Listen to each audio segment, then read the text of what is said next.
Well, welcome one and all. We are wasting no time as we kick things off for the 7th annual Blitzkrieg Pro Luau. Alyssa Marino here with Hot Scoop Skylar on the call for the biggest night in Blitzkrieg. Not only the biggest night, I also have to say, and I might have bias, but this is my favorite night of the year, Alyssa. This feels like Christmas Day.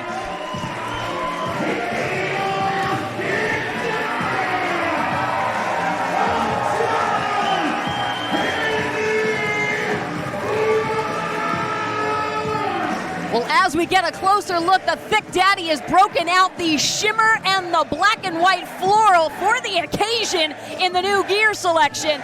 But Skylar, this is, like we said, a huge night. We have the Mother of All Scrambles. We have this grudge match between the Thick Daddy and Sammy Diaz. We saw at the last event the thorn in one another's side. Sammy Diaz costing Andy Brown the possible Blitzkrieg Pro Bedlam Championship against CPA, and that was a smooch for me. That was no smooches for Sammy Diaz after he cost him that opportunity. No, none whatsoever. As you said, I cannot believe we are starting out with this. They might tear the entire house of pierogies down, and this is match 1. We are only scratching the surface here.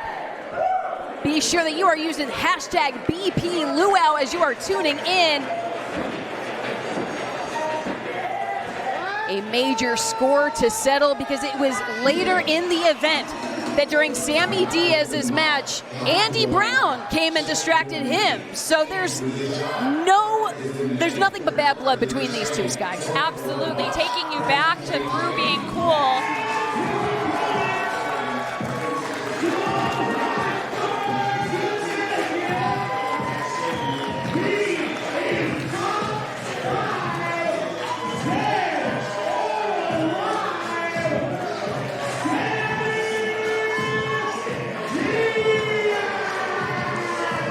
When you're top 5 dead or alive, you got to give them their moment. You get what I'm saying? And we know his attitude lately. I didn't want to piss him off on commentary, but taking it back to through being cool, as you said earlier, both of these competitors, I mean, tick for tack, cost each other their matches, right?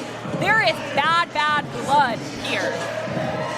Very much the case. Sammy Diaz, who has been virtual belt collector around the Northeast, has had such a fire lit within him, and we have seen it on full display with some of the wars that he has gone to here at Blitzkrieg Pro.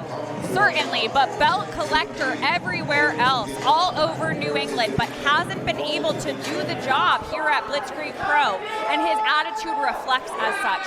Sammy said he will do anything, he will do whatever it takes to hold gold here, no matter how he has to get it done. Again, hasn't done it yet. Yet being the operative word, certainly if he can pick up a win over the Thick Daddy, that would help summon a little bit more.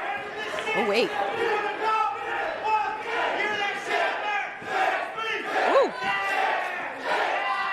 We hear the resounding sounds of that thick chant as these two are going back and forth.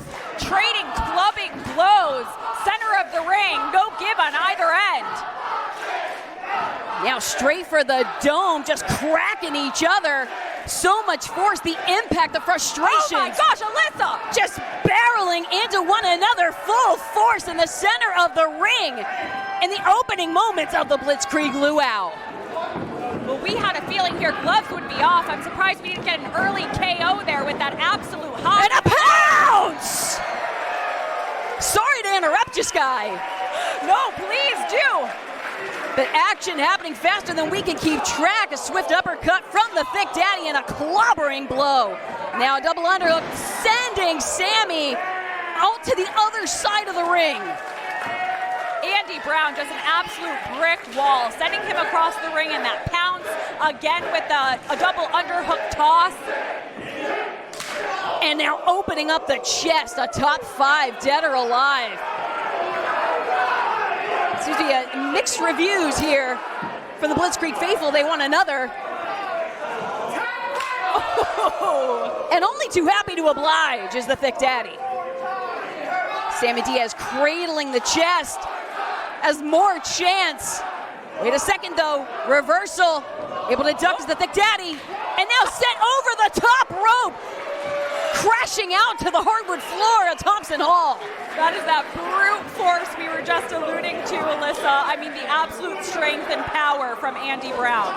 But certainly here at ringside, not a place where the match could end, but it is a place where anything can happen. As now Andy Brown sizing up, has Sammy Diaz in his sights, and just levels top 5 dead or alive with a big boot. I was going to say, Sammy had a really nice seat in here, you know, front row and center, what a great view, but that was actually not where he wanted to be at all, as he was knocked clean off that chair onto the hardwood floor of the House of Pierogies. And seats hard to come by, this sold out Thompson Hall for the Blitzkrieg Pro Luau. Look like Andy Brown saying he is going to drop Sammy Diaz right here on the apron, up on the shoulder, scrambles out. And Diaz with a boot. Andy Brown out at ringside, and Sammy Diaz crashes into the Thick Daddy, sending him right into the second row, let alone the first.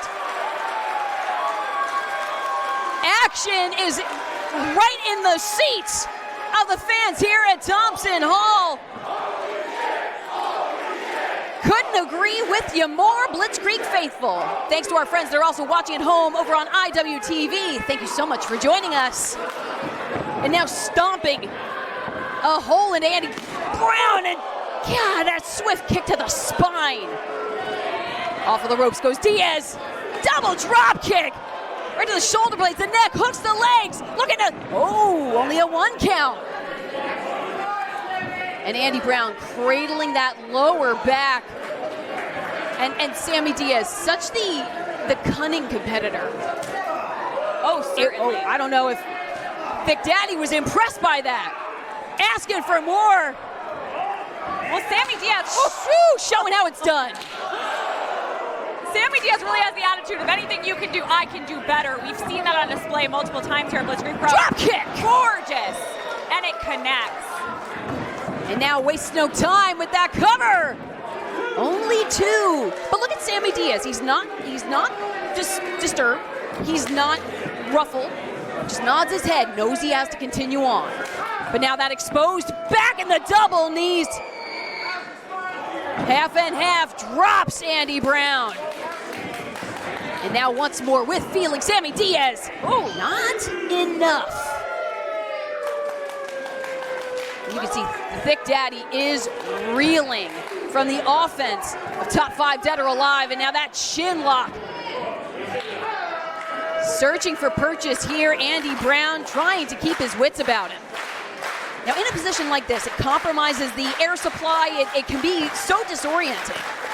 Absolutely, and meanwhile, the competitor with the hold on has plenty of time to think, regroup, plan their next strategy. As now hung over that top rope and that knee connecting. Diaz now on that second rope, getting that extra leverage, but dodges out of the way, does Andy Brown. Catches a quick shot to top 5, and now fighting once again, out on that apron, a dangerous place to be. Nothing but hardwood floor below. Andy Brown caught. FYF to Sammy Diaz, and now hooked up. Andy Brown could be looking for a pile driver on the apron. No. Kicking his legs, flailing, but finds a way to escape. That super kick connected. Right on the chin, and make it 2. But now Diaz sizing up and springing off into the cutter on the apron. Are you kidding? But Diaz has to waste no time, has to capitalize on this moment. He has the Thick Daddy down.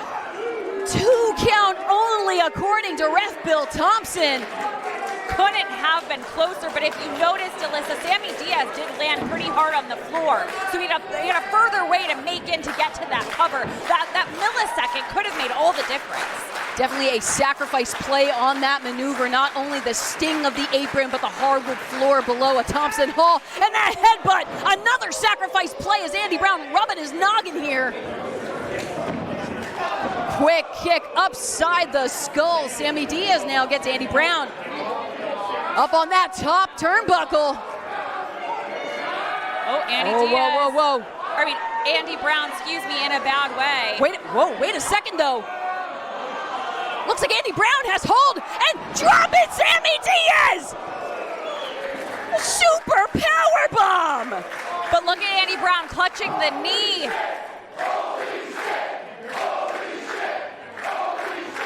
Both of these combatants sacrificing life and limb. Each move taking out as much of them as it is their opponent. Really speaks to just how high the stakes are in this grudge match, our opening contest of the Blitzkrieg Pro Luau, as Andy Brown now summoning that strength with the Blitzkrieg faithful, the wind in the sails, and wiping out Sammy Diaz once more. Catches, hooks, and cracks with the elbow. Looks like that knee is holding up. And Drago, spine buster. Thick Daddy senton driving down on Sammy Diaz, the hook of the leg. But Sammy Diaz finds a way, Sky. What's crazy to think, Alyssa, is there is nothing on the line currently. You know, this is not a title match. There isn't any stipulation here. I mean, these two just want to settle the score. This is how far they're going to settle matters here at the Blitzkrieg Pro 7th Annual Luau. Ooh, a quick escape at Andy Brown with the super kick. And now, once again, up on the shoulders, sexy murder! Turning Sammy Diaz inside out. Will this be it? A strong cover, but not enough.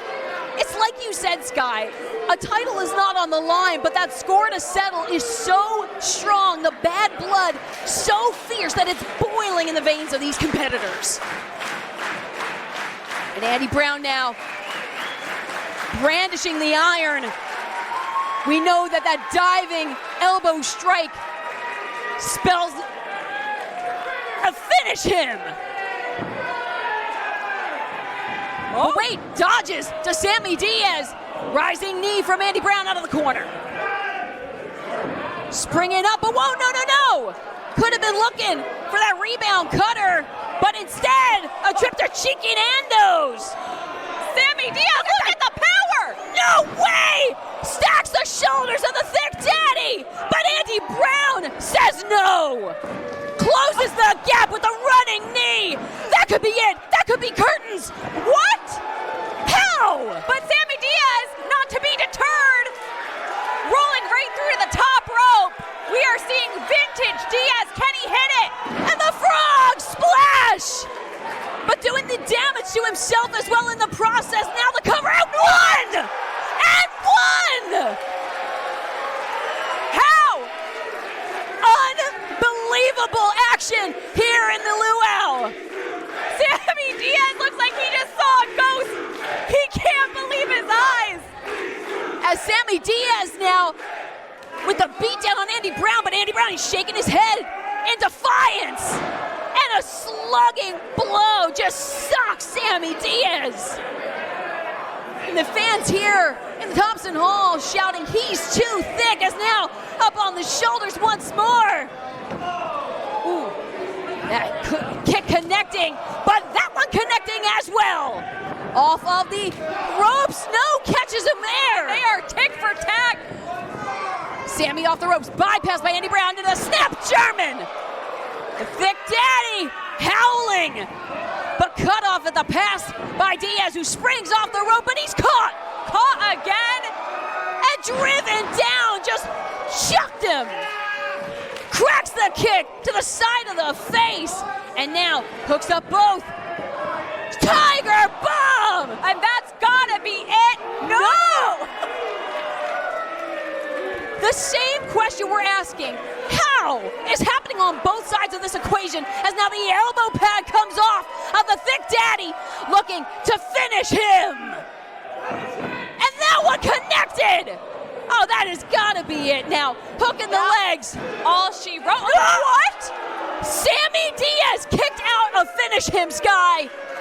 Andy Brown in disbelief. I'm in in disbelief. The faithful's in disbelief.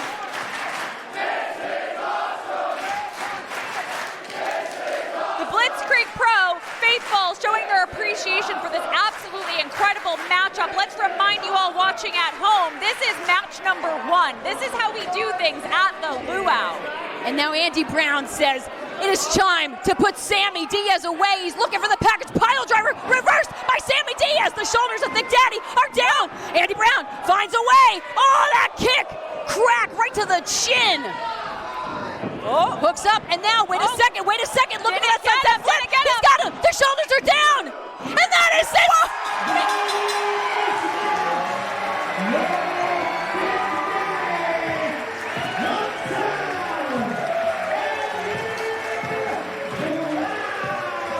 I'm going to have to agree with the faithful, Alyssa. I think Andy Brown is just too thick. Andy Brown had Sammy Diaz's number, that nice, tight, deep hook of the legs into the pin, into the win. Sammy Diaz can't believe his eyes. And Sammy Diaz has been such a dominant force here at Blitzkrieg Pro, has been making such a statement. But Andy Brown just dispatched him in our opening contest of the Luau. An incredible, incredible matchup of these two. But you got to imagine this guy not sitting well with top 5, dead or alive. Certainly not, but let's talk about positive. Andy Brown, let's remind those at home, has never lost the Bedlam Championship. Do you think his eyes are back on the gold? I mean, he just solidified that win on the biggest show of the year. I have to think he has a right to claim a stake somewhere. You ask if his eyes are back on it, they never left the Bedlam Championship.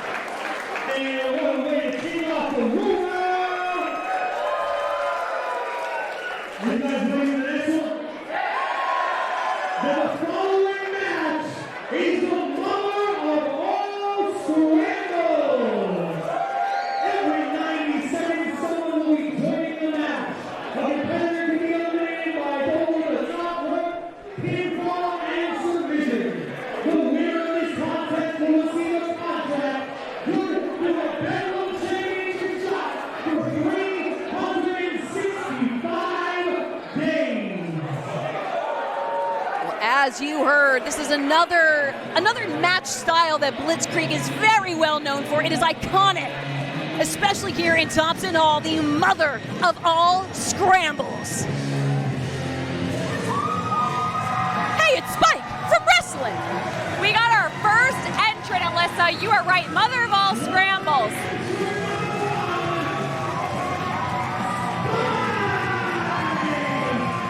A staple here at the Blitzkrieg Pro Luau. I mean, this really is the match of the show.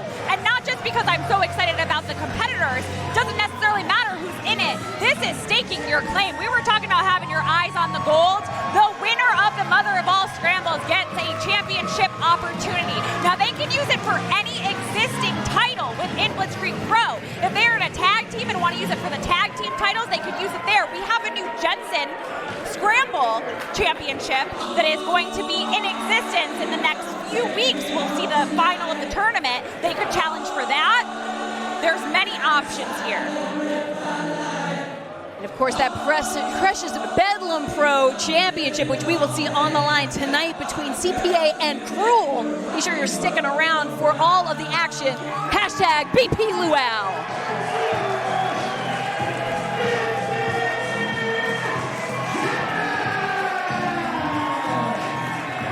Such an interesting complexion, a matchup like this. So many different factors, so many different styles. We've seen some announcements of competitors that were trickling in online, but I think a lot of things could be up to chance as well. You never know what to expect in the Mother of All Scrambles. Correct. There is a lot of uncertainty, especially because there can be surprise entrants. You don't know everybody that can enter in the Mother of All Scrambles.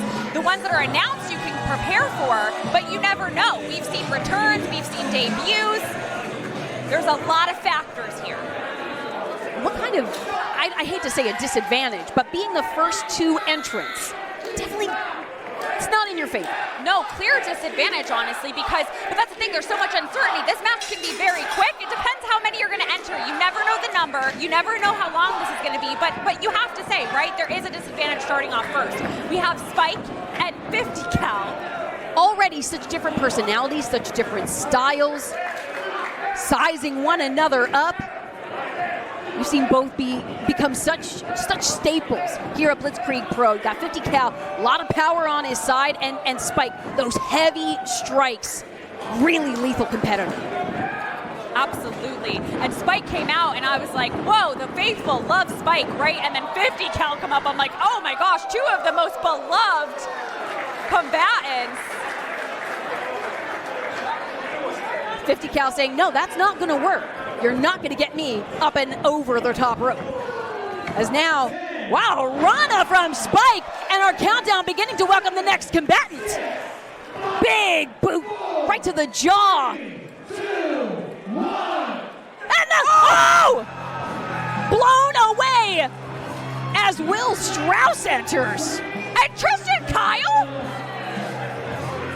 Is Tristan Kyle back? Now, I did just get new glasses. That's it looks a lot like Tristan Kyle, but that says Calvin on the tights. Oh, Calvin. Is he going by a new name, or has Tristan Kyle been recasted in the Silver Screen Collective? Well, there could have definitely been a cast change, a stunt double, but at ringside in the side of the Silver Screen Collective, Will Strauss now, stripping off the leg. How dare you? How dare you? That is just not good luau etiquette. As now, wait a second, tries to get Strauss off his feet and takes a blow straight to the face. Oh no, stomping now. Oh, well that's one way to do it. That was mechanics. That was body mechanics working in the favor of Spike, who's throwing out souvenirs to the fans at ringside. I thought we were seeing an alliance, an unlikely alliance, but that certainly didn't work in Strauss's favor. You know, only one can win the Mother of All Scrambles and get that championship opportunity. We're seeing some discussion here between 50 cal and Spike. Now a shoving match has evolved. Oh, wait, looking for a meeting of the minds, but at an impasse here. And there it is, a headbutt delivered to Will Strauss.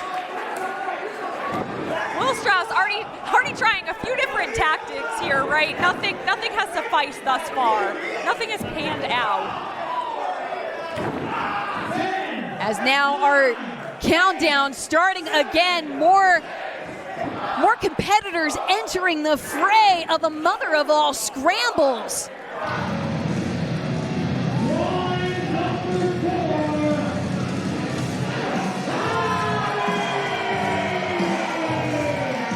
A metalcore kid making a Blitz debut in a major way, Javi. As I told you, Alyssa, sometimes there's returns, sometimes there's debuts. You never really know who's going to enter the Mother of All Scrambles. And Javi now getting up to that top turnbuckle, wasting no time to make a big impression. Taking out all three other combatants, standing tall. As now, sights set to open the chest of Will Strauss. Oh, no. And the purple nurples, flung. Wow. Big ouch there. As now from such great heights, raining down. And 50 cal on the receiving end, trying to dent the twisted steel below. Lands all 10 strikes to the dome. Whoa, he's on spaghetti legs, and yeah, 50 cal is wiped out. And now beckoning 50 cal back to his feet. It's a high caliber competitor as the circle pit connects, looking for that first pinfall. And 50 cal's out! No, he's out! 50 cal has been eliminated. Unfortunately, that's it for Twisted Steel and Sex Appeal in this showing. 8, 7. And Big Phil starting the count again. What a showing for Javi, though. I mean, way to make a statement as he's pulling Will Strauss back in.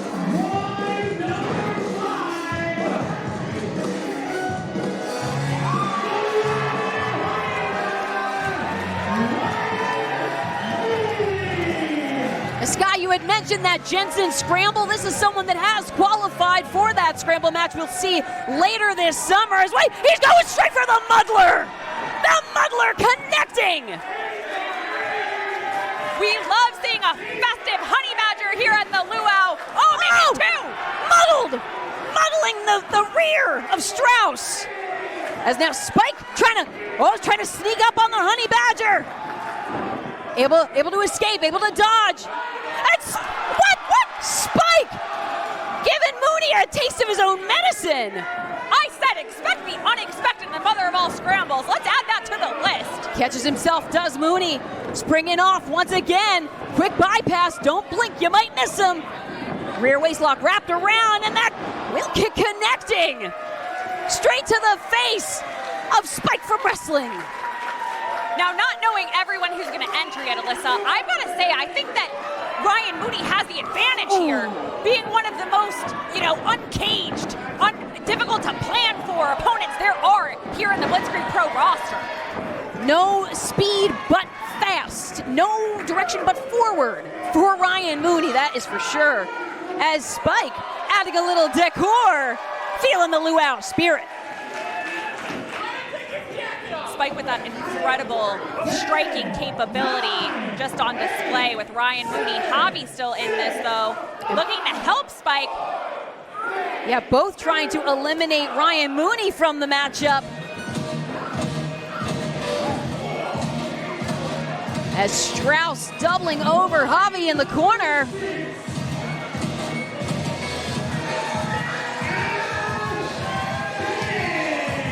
Ash Bennett, who told me that he does not give out his star sign, regardless of if anyone has asked him or not. He just doesn't want anyone to know.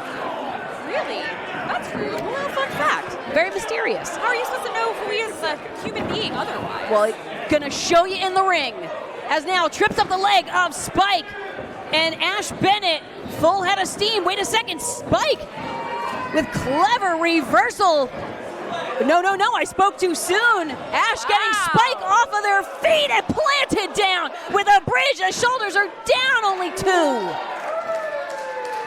So far, only one elimination as Spike weaving their way around. This could be number two, though. Nope.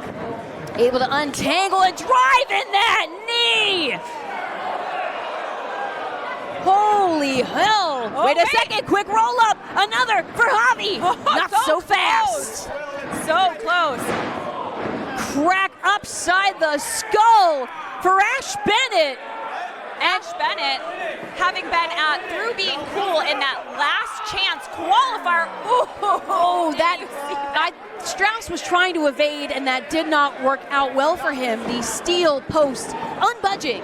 Very compromising position for Strauss. I think Strauss should take a second, roll out, meet with Tristan or Calvin Dumont. Recasted Tristan Kyle, and maybe figure out a new strategy, because nothing he's done so far is working. Well, Ash Bennett now with the offense on Javi. Spike, Strauss, and Mooney all cradling their damage as an Angel makes an entrance.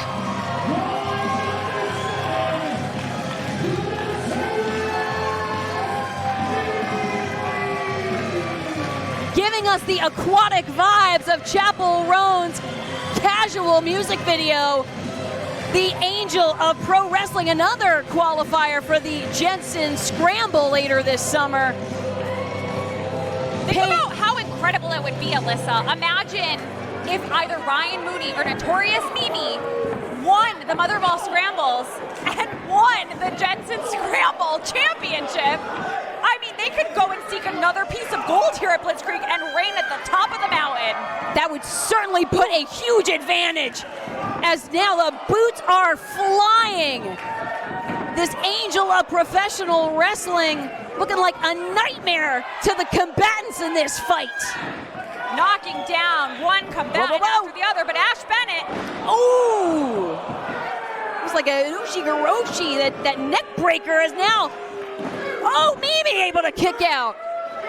Only two, and reminder for those at home, if you've never watched a Mother of All Scrambles, you can be eliminated by either pinfall submission or being tossed over the top rope. If you're seeing a lot of bodies over, at the top near the turnbuckle, and they're trying to jockey for position, that is also an elimination. They can get him over. Ooh. Woo.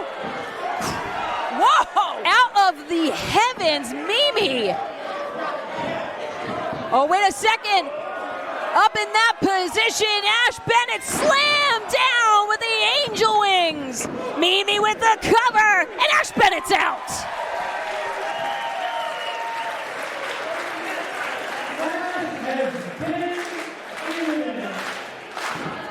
As notorious Mimi now zeroes in on Spike. Again, our countdown, and another bit of familiar music. Another entrant of the Silver Screen Collective. And what an entrance.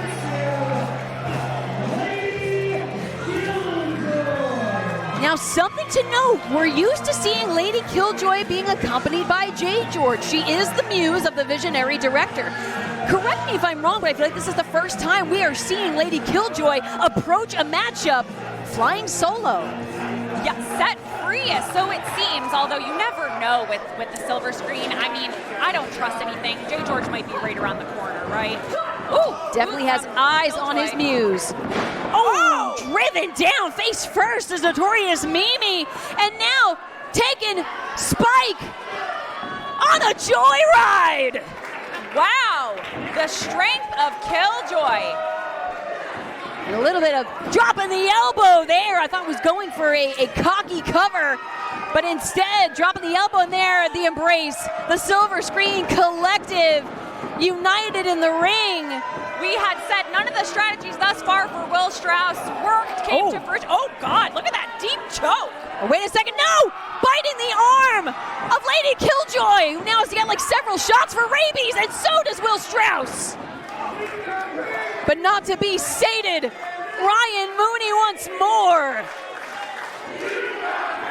Oh, wait a second, no, right, picks up where she left off and drives down with a choke slam. But there's Mimi, Pro Wrestling's Angel, doubled over by Lady Killjoy. Stunning her, wait a second, right in a spike though. Capitalizing here with the elimination of Mimi. Whoa! That was just a chance of position. That's the experience Spike has gained over their time, honing their craft, right? Going to Japan, saw an opportunity, took advantage. Ever present of their surroundings, which you have to be, especially in the Mother of All Scrambles.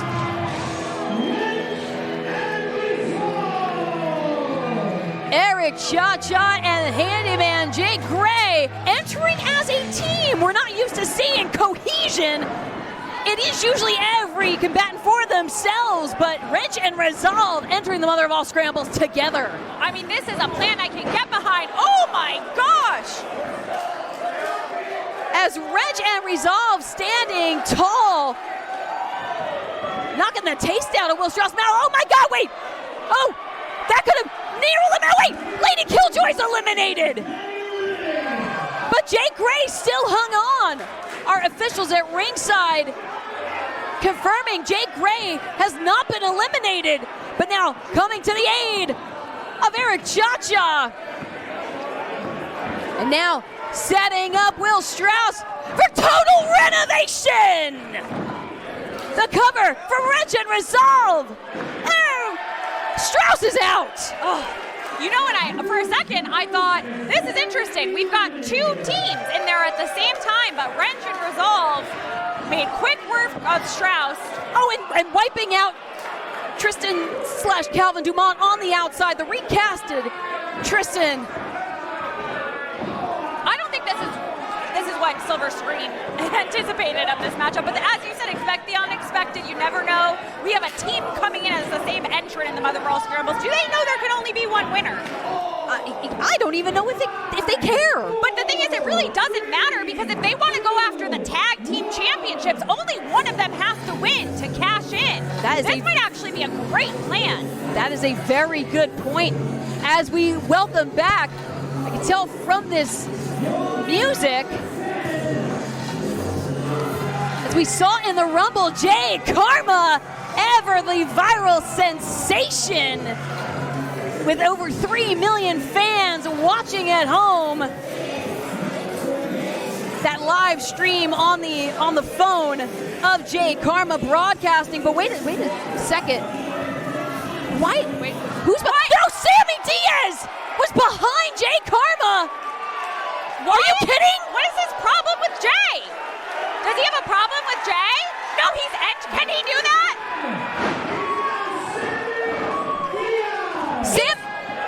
He stole the entrant? Can he do that? Phil? Sammy Diaz just did that. You had said, Sky, that defeat at the hands of Andy Brown didn't sit well with Sammy Diaz. So incensed, the top 5, dead or alive, has entered the Mother of All Scrambles. Now trying to take out Wrench and Resolve. Stomping a hole through the handyman at half and half suplex. I mean, is this just sheer emotion? What? I mean, he just came off one of the hardest fought battles I've ever seen with Andy Brown. He's got to be worse for wear right now. Did he have a problem with Jay, or did he just want that entrance slot? Your guess is as good as mine, but definitely cannot agree more that Sammy Diaz is not coming into this 100%. But with such a point to prove here at Blitzkrieg Pro, now the cover, only 2 for Sammy Diaz. Well, you have to think when you're going to hook someone, you want to put all of your strength on to make it harder for them to kick out. I mean, Sammy Diaz he might be a little gassed. I mean, he just came from one of the, like I said, hardest hitting matchups. Wait a second now, driving the teeth, the jaws of Ryan Mooney are clamped around Sammy Diaz. We still have another entrant. 5, 4, 3, 2. Boys and girls, fighting. How? No way. But how? What? Holy! Alyssa, is that Smart Mark Sterling? It most certainly is. And after competing in a retirement match, I suppose the paperwork was all filed, the red tape has been cut through, and Smart Mark Sterling is entering the Mother of All Scrambles. He is a lawyer, Alyssa. He probably knew, what type of agreement, what type of clause, a way to get through. Spine buster from Smart Mark Sterling to eliminate Diaz. Only 2. Welcome home, Smart Mark Sterling. This is crazy. A former Bedlam champion himself. As Wrench and Resolve, meanwhile, have been eliminated from the Mother of All Scramble. Smart Mark Sterling. Well, I have a new pick, and I'm not trying to be biased, but I mean, he came in entrant number, 12? He's the freshest person in there. Knows what it's like to hold gold. I'm sure wants to again, but wait a second. Ooh! Face planted, and now Ryan Mooney is out. Javi racking up eliminations in this scramble contest. Now we are down to 4. Diaz, Smart Mark Sterling, Javi, and Spike contending in this Mother of All Scrambles. And what a Final 4. Blows all around. Spike now wrapping themselves, anchoring against the rope. Smart Mark Sterling on the apron. Wait, but Spike is too. Spike and Smart Mark in a bad way. Just hanging on by the boots at this point. What are they thinking? Oh, wait a second! I thought we had a double elimination. No, we don't. We just have all combatants out on the apron. If anyone's feet hit the ground, they are eliminated at this point. As they are slugging back and forth, Spike and Javi, Smart Mark Sterling and Diaz. But now, Smart Mark Sterling and Sammy Diaz have rolled back under the ring, or under the bottom rope, I should say. Correct, safe for now, but we still have Spike and Javi. That bicycle kick connecting as Javi, I don't even know if that was their own wherewithal, but the sheer force brought him back into the ring. As the Mother of All Scrambles continues. I'm sweating, that was scary. Certainly was. Edge of your seat action action here at #BP Luau. As Spike now trying to be forced over the top rope by Sammy Diaz, who's getting lit up in the midsection by Smart Mark Sterling into a drop kick from Spike. Sterling not opting to help Spike necessarily, trying to eliminate Sammy, but maybe that veteran experience might have another strategy. A moment of potential cohesion, if it could be enough to lessen the playing field in the Mother of All Scrambles. Oh, well, that was short-lived. Okay. You said vintage Smart Mark. I mean, he's a lawyer. He always does a workaround. He always, wait a second, but not for that. Not for that. I think that's called karma. As Javi and Sammy Diaz clocking one another back and forth. Which give me this matchup separately. Yeah, that's besides the point. Oh, that swift kick upside the jaw. And now Fisherman Buster. Javi hooks the leg. Oh no! Not enough. This is remarkable to me. Just the fact that Sammy Diaz has been through a whole full match against not just anybody, against Andy Brown, but now set over the top rope, hangs on for dear life. Javi now dragged over by Sammy Diaz. Woo, those boots almost touched. And that's the situation. A bit taller frame of Javi is going to be to his detriment if he skims that hardwood floor. Ooh. Oh, wait a second, raking at the eyes. Sammy Diaz blinding Javi, and Javi's been eliminated. Alyssa, we are down to 2, and Spike was the very first entrant. Incredible resilience from Spike. Weaving around, planted Sammy Diaz. No, that's gotta be it. No! With bated breath, we waited for that potential elimination of Sammy Diaz, but I don't know what is powering Sammy Diaz except for sheer spite at this point. The exhaustion Ripcord, wait a second. competitors must be experiencing. Planted up on the shoulders.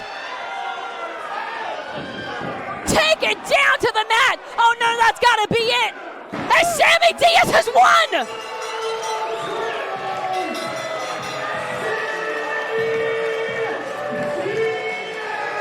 A competitor who wasn't even an entrant just won the 2025 Mother of All Scrambles, Alyssa. This is unbelievable. Go ahead. Motivated, full of piss and vinegar after that matchup with Andy Brown. Sammy Diaz inserts himself, wiping out Jay Karma, into the Mother of All Scrambles. Not only does he survive, he wins this opportunity. 365 days, any championship within Blitzkrieg Pro, Sammy can challenge for. Talk about shooting your shot. I've said it before. Sammy Diaz, he has an attitude. He is arrogant, but when you can back it up, he knows how good he is. Clearly, with all of the championships he holds all across New England, he's got another opportunity. Will he go after the Blitzkrieg Pro Bedlam Championship? Will he go after the Jensen Scramble Championship? Will he go for a tag team? Maybe he needs to align himself with someone and regroup and go that route instead. This is just really interesting and leaves more questions than answers. He certainly hasn't been making any friends around Blitzkrieg Pro. Good point. Let's take it back to Big Phil. Sunday, August 10th, we will be right back here in Enfield with a special bell time at 3 p.m. for Blitzkrieg Pro present Active Up with former NXT star Oro Mensa. Wow, that'll be exciting. Whoa. Hold on. So we gotta get our cameras over here. We got some, is that Angelo Carter and JGeorge? Oh, shoot. And the last time that we saw those two was when Angelo Carter got himself disqualified for using a chair against JGeorge. We thought he was fine, you know, settling the score there, but it looks like business isn't settled. I mean, I don't think they have a match tonight, Alyssa, so this is just spilling out from the locker room, the parking lot, I don't know. I mean, who knows who said the wrong thing to somebody, and oh, geez. I don't know if JGeorge caught that entire side of the steel post, but Angelo Carter with a drop kick. Following up, are we going to make this official? We have Will an official. Dojan has an official. Yeah, has eyes on the matchup as JGeorge, driven again. Angelo Carter with a full head of steam heading into the luau. Really wants to settle that score. Okay, I couldn't fully hear that, but I heard right now, I think he's demanding a match. I think he wants... Ladies and gentlemen, JGeorge and Angelo Carter starts now. Whoa, and low blow already out the gate from JGeorge, who drops the axe kick. Hooks the leg of Angelo Carter, not like this. Oh my God. Not like this. Only a 2 count. Angelo Carter digging deep to stay alive in this matchup. We're on 200 episodes of Keeping Up with the Dragon. Oh, and a slap. Extra stank on it across the face. Well, we know the long history between these two. Driving that forearm shiver is JGeorge. Angelo Carter in the corner, able to evade, and a wipeout for JGeorge. Drop kicked into the corner.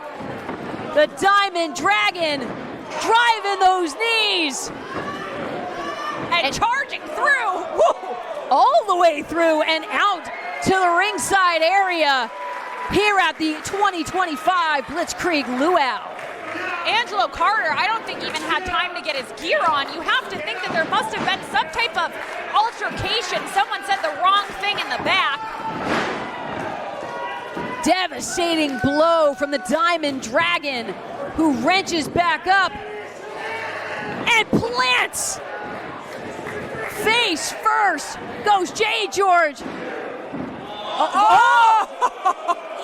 Well, that is sending a message. Not going for the win, which it could have very well been the 3 count there.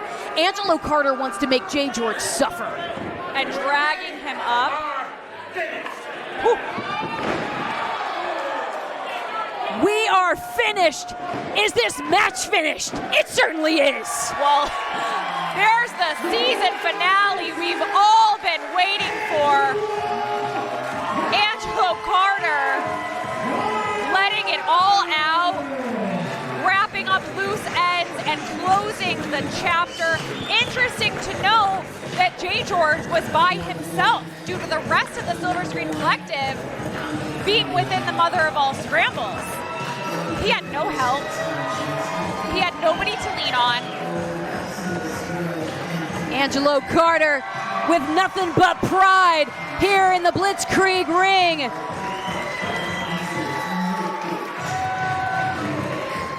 Ever the statement maker, sending that clear message. Angelo Carter is here, and everything is coming up Diamond Dragon. We love to see it. What a month for Angelo Carter. Looking fabulous. I'm seeing those jeans. Must be inspired by his idol, Miss Beyonce. Taking that string around ringside. Big fan favorite here is Angelo Carter. I see what you did there. Oh, I didn't even... Nice. Nailed it. The tour around Thompson Hall here at the Blitzkrieg Luau commences for Angelo Carter. We have so much action in store, so many first-time matchups. Fans bring the pool toys and Krule versus CPA for the Bedlam Championship. Let's take it back to Big Phil.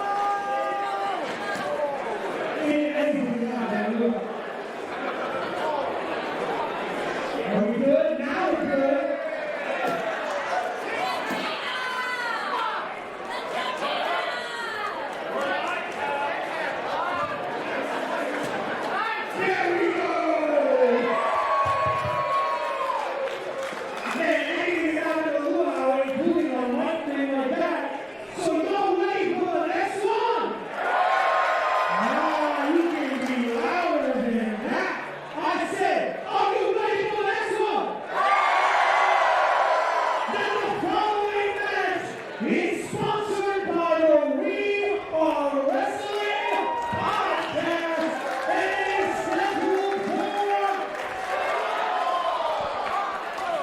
huge thank you to all of our amazing sponsors. We could not do it without you, and we so appreciate matchups like this being able to happen here at the Blitzkrieg Luau. Here at Blitzkrieg, we love to give you dream matches you didn't know you needed.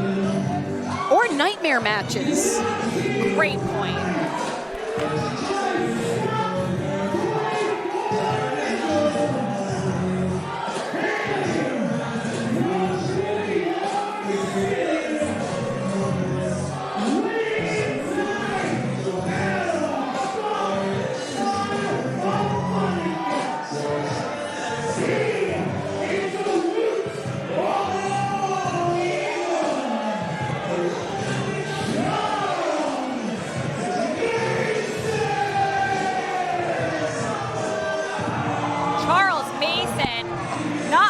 Whatever that sign said, tossing it back to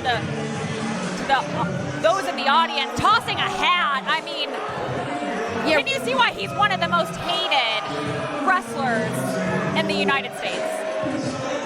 What's not to hate? This is an absolutely monstrous person, a sinister human being. There's a chill in the air when Charles Mason enters the room. Why was he staring so intently over here? That just made me so uncomfortable. I mean, I was going to say before he even pierced his eyes into our souls that he is just one of the wrestlers I've met where it makes my skin crawl. Like being around him, I mean, I'm not scared of much, but it's like him, his presence, or something feels off. It feels like bad energy in the air. That's, I think, something that he has learned to capitalize over the course of his career. It's served him well so far. He's become the House of Glory champion, but he has one hell of a contender ahead of him tonight at the Luau.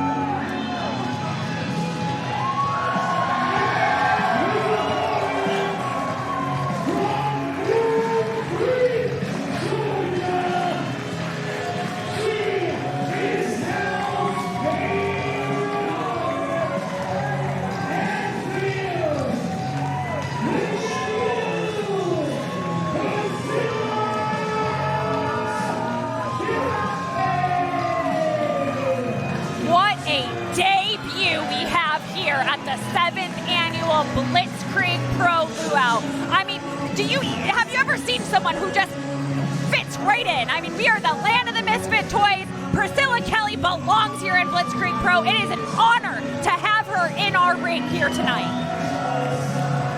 This is a sense of gravity that is not lost on anyone here. Priscilla Kelly making a huge statement here at Blitzkrieg Pro, ready to do it against Charles Mason. She had said online that she feels Charles Mason wants to take people apart, wants to figure out what they're all about. But she challenges that Charles Mason hasn't met anyone quite like her. No one quite like Hell's favorite harlot.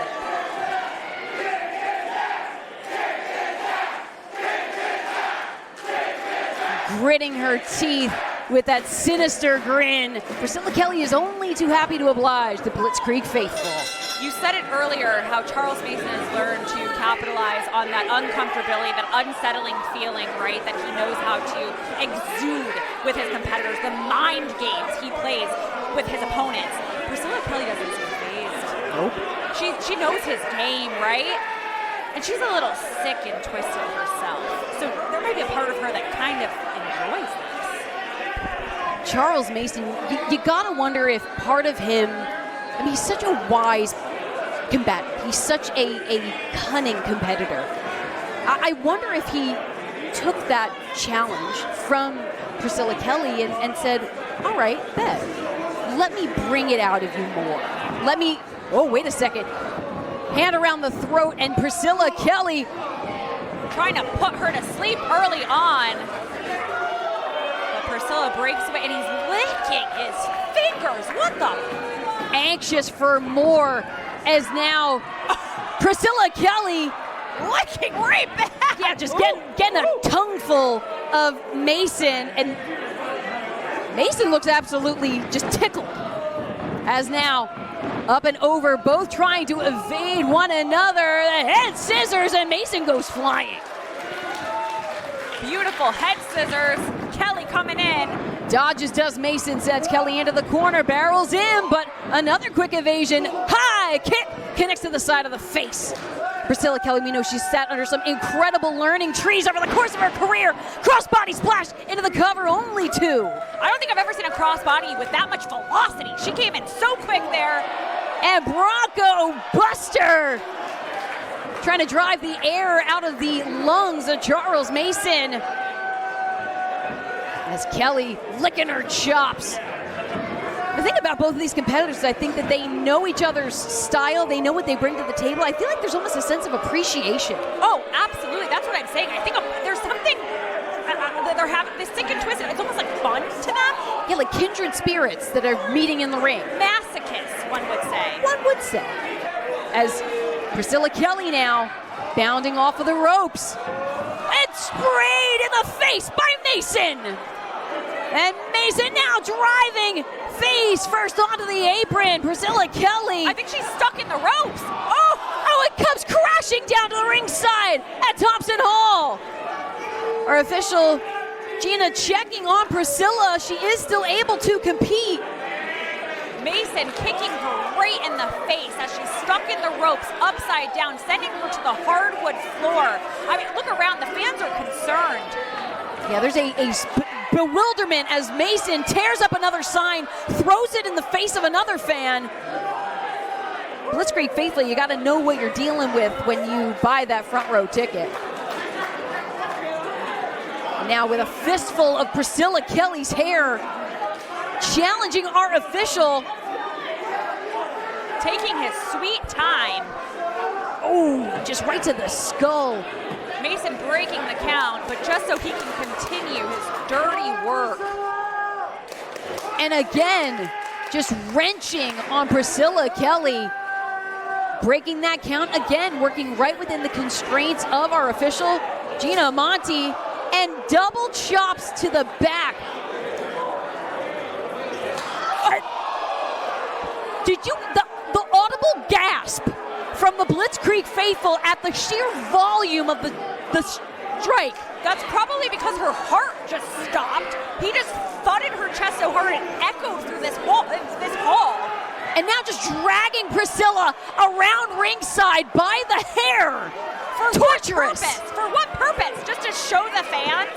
Well, yeah, because he knows that's not going to win him the match, but it can do some damage. It can maybe ruffle the feathers of Priscilla Kelly. Mason just wanting to torture Kelly. Oh, geez, now just capsizing around. Wait, no. Up here, Alyssa. Nope, stay away from me. I'm backing up here. Charles Mason wants everyone to have an up-close and personal view of the damage he's doing to Priscilla Kelly. Her legs are just swinging here. How much is too much, Sky? How much is too much? But still wanting to win the match because broke for the count of Gina, broke the count. Whoa, able to dodge is Priscilla. Straight into the steel post. And now turnabout is fair play. How she's able to breathe right now is beyond me, but Priscilla Kelly is still in this and taking things over. I think if you're Priscilla Kelly, there's almost a don't tempt me with a good time kind of situation. Priscilla Kelly is willing to go into the deep waters. Now, oh geez, could have snapped the neck, but now the clothesline lays out. Hell's favorite Harlot hooks the leg, does Mason. Only good for 2, but look at the nail indentations, the marks on the back of Priscilla Kelly. But even on Mason, you can see on both of their backs the outlines of each other's hands on their flesh. Whoever wins this match, both of them are leaving here with some souvenirs in the physical form, as now, working just within not being disqualified from the matchup, but doing everything he can to keep Priscilla's breath under his control. I think that's part of the game. I think that's part of it. He could win, right? He could try to win, or he could get disqualified, but I think he likes playing right within those limits, right? Right within those bounds where he almost gets disqualified. Whoa! And eyes meeting eyes. Priscilla Kelly. Charles Mason just ignited something in Hell's favorite Harlot. giving Mason a taste of his own medicine, but then he's biting her. And sending her face first into the turnbuckle. And now wrenching around, driving Kelly down to the mat. Kelly with her head in her hands, and Mason just looking on, admiring his handiwork and what he has brought out of this competitor. And just the slow pace. Stomping on the hair of Priscilla Kelly. You can see the face, agony. And now that twist of the neck. This is disgusting, Alyssa. This is what Priscilla Kelly knew she signed up for. It's just hard to watch. As Mason now almost salivating over the damage that he has been doing to Priscilla Kelly here at the Blitzkrieg Luau. Spitting venom, contorting her neck in ways it's not supposed to go. And savoring every second. Licking his hand before inserting it into her mouth. But wait, no! Priscilla! Priscilla's got teeth! And they're wrenched around the hand of Mason as lighting up a flurry. More back chops and the kick to the jaw. There she goes. High kick connecting. And wasting no time, ripcords with the clothesline. Doesn't have that cover right away, rolls through. Wait a second, driven down. And now into the cover. Priscilla Kelly, not quite enough. Mason able to get the shoulder up. Because you got to imagine, for as much damage as Charles Mason has been doing to Priscilla Kelly, he has the resilience to withstand similar.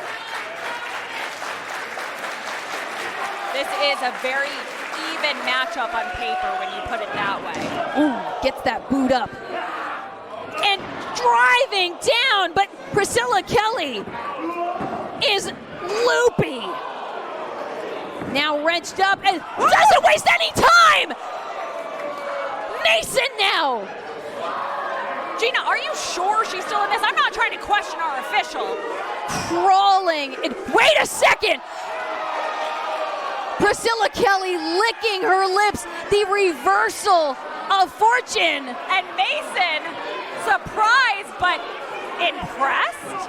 Surprise and possible delight as Priscilla Kelly drives those headbutts. Taken down to the mat once more. These swift kicks to the side of the face. And finding that drive, that question mark kick from Priscilla Kelly, who has keen eyes on her opponent. Able to dodge. And now finding a choke of her own. Now trying to put Mason asleep. I don't know if Kelly has the grip that she would want on it as Mason backs them up into the corner. Another chop to the chest, each one echoing off the chest of Kelly. But Priscilla Kelly caught that one! And then armbar over the top rope! Only 4! Had to relinquish the hold. Your match isn't going to end that way, but has Kelly done enough damage to Mason? Wiping him out. And the hand on the throat, but answers it back with one of his own, does Mason. This is what he wants, he said? Oh, a bit of maybe a mandible there. And taking him down to the mat, the shoulders are down, but Mason, saying this is what he wanted. He wanted to pry Priscilla Kelly apart and bring out this side.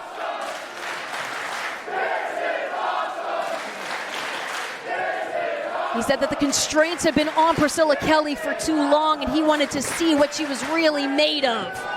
I would say the constraints are off, Alyssa. Oh, no, Gina! The dodge from Priscilla Kelly, as now our official has been wiped out. That drop kick sends Mason outside the ring. Priscilla Kelly now up on that top rope and wipes out Charles Mason at ringside. Priscilla Kelly doesn't care if there's an official in there or not. She knows she has to stay on him. But wait a second, Charles Mason has that belt, that leather belt now wrapped around the throat of Priscilla Kelly, and Gina Monti is completely out. No one to stop this. He pulled her in here by the belt, choking the life out of Priscilla Kelly. Well, we're seeing signs of life from Gina Monti as now Mason using his arm to disguise. I don't think Gina saw the belt. Charles Mason won this contest. And you can even still see the belt haphazardly strewn across the throat of Priscilla Kelly. And Gina Monti now seeing it for herself. No. Gina calls it off. Gina now seeing the handiwork of Charles Mason. Brave as hell to question Charles Mason, but she's reversing it. Whoa. Gina was restarting the match and now finds herself on the business end of the grip of Charles Mason, swept up the shoulders. Only two. Able to dodge now. Priscilla Kelly cracks a kick to the jaw. Drives it down with a tiger driver. Hooks the legs. And Mason is out.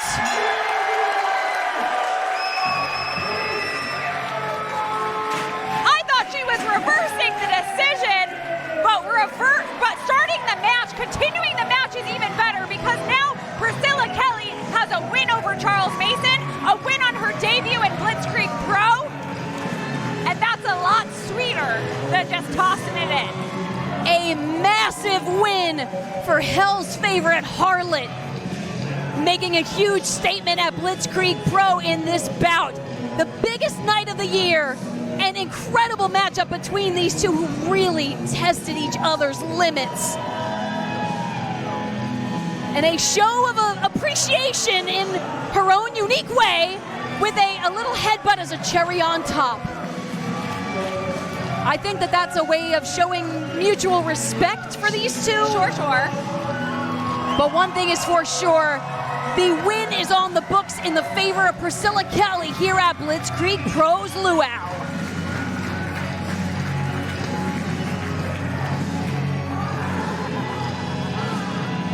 What an amazing contest. I mean, we've said this before.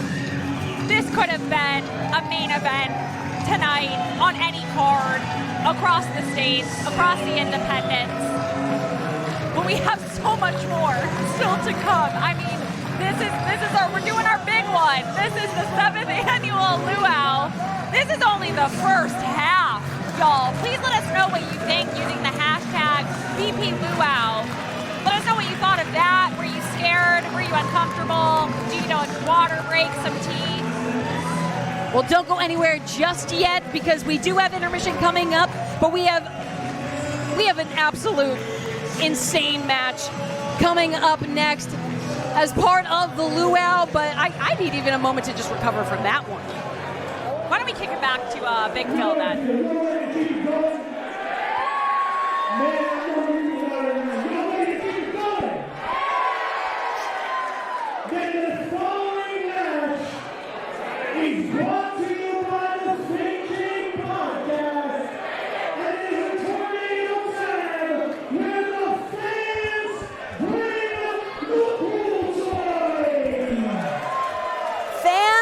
The pool toys, a staple of the Luau, as two staples of Blitzkrieg Pro prepare to make their entrance. But one thing is for sure, we have not been liking the behavior that we have seen from ECBC over the past few months. No, I really haven't. But I might plead the fifth here, right? I'm not liking things, but it's so great to see ECBC competing in any capacity as some of the pillars of the tag team division.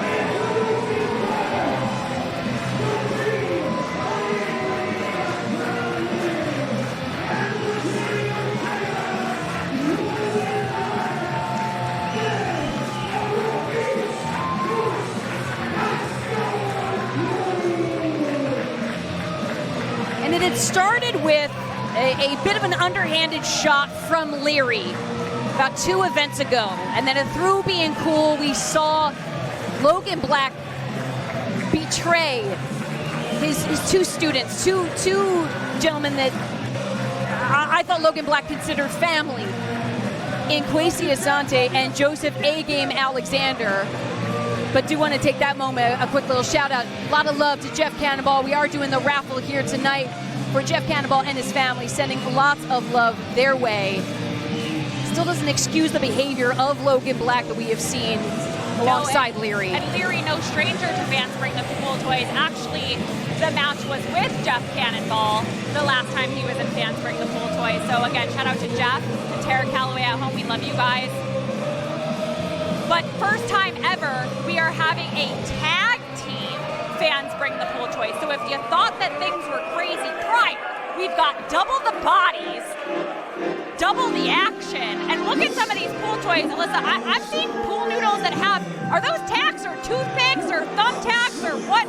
It's some kind of plunder, and I guarantee it's going to hurt a lot. Yeah, things are about to get messy. I do want to make note that I don't know if A-Game and Kwesi have really seen or talked to each other since Through Being Cool, since that moment of Logan Black turning his back on them and betraying them. I don't know if they're on the same page. I mean, they're not making, where are they? I was about to say, this is a really long entrance for, are they forfeiting?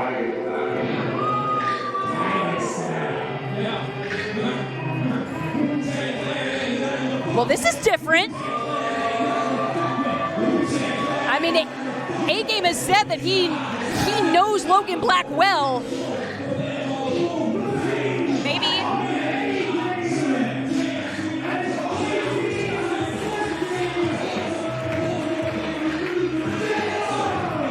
But where is Kwesi Asante? Oh!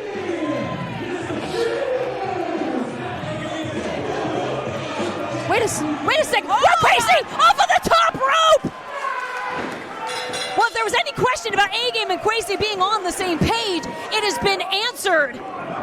As the two now finding themselves in tag team competition. Leary sends Kwesi up and over in his tornado tag, so anyone is legal. This is just no tags necessary.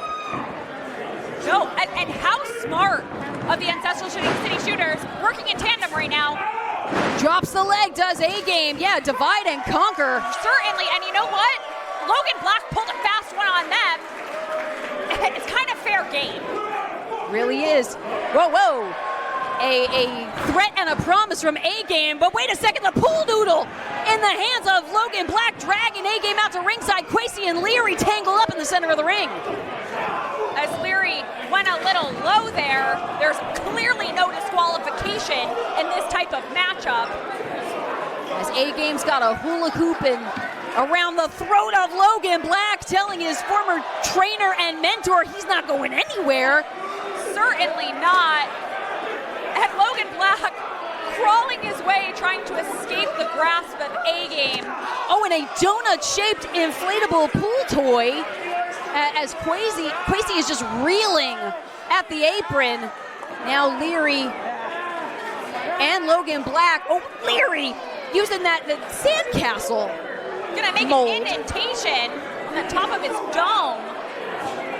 Certainly is, but Kwesi has a pool noodle of his own and just whacking, just laying into Logan Black.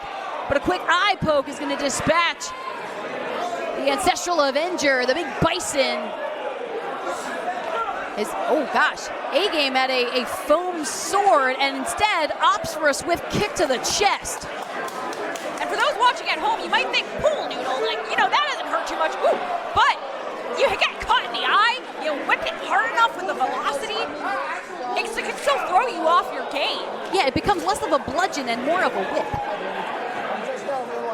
And now, is that a pool cue? Oh, he's got one too. Whoa. Kwesi's got a pool cue, Leary's got a pool cue.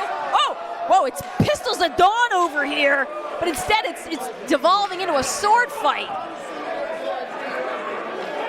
Oh, it just used that sandcastle mold against Leary. More pool noodles are being strewn about by ACS, the Ancestral City Shooters, who form their brotherhood at T2T under the tutelage of Logan Black. Now Logan Black, oh no. Logan Black's got the chancla. But what is on that chancla? Oh, it looks like some tax. There is something shiny on the sole. And meanwhile, looks like Kwesi has a steel chair that he's taken into the midsection of Leary. Logan Black and A-Game both getting each other in the face. With the chanclas that certainly did have tax on them. And another duel unfolding with two steel chairs. Oh, but instead, just sitting face to face. Yeah, because this is where it all started, Alyssa. I mean, Leary low blowing Kwesi Asante. And was that a tooth? Well, they're looking to settle things here in the center of the ring once more. Definitely not what I expected in a fans bring the pool toys match. But this is Leary's bread and butter. This is what he does. He wants to slug it out. Ooh. A flick to the face as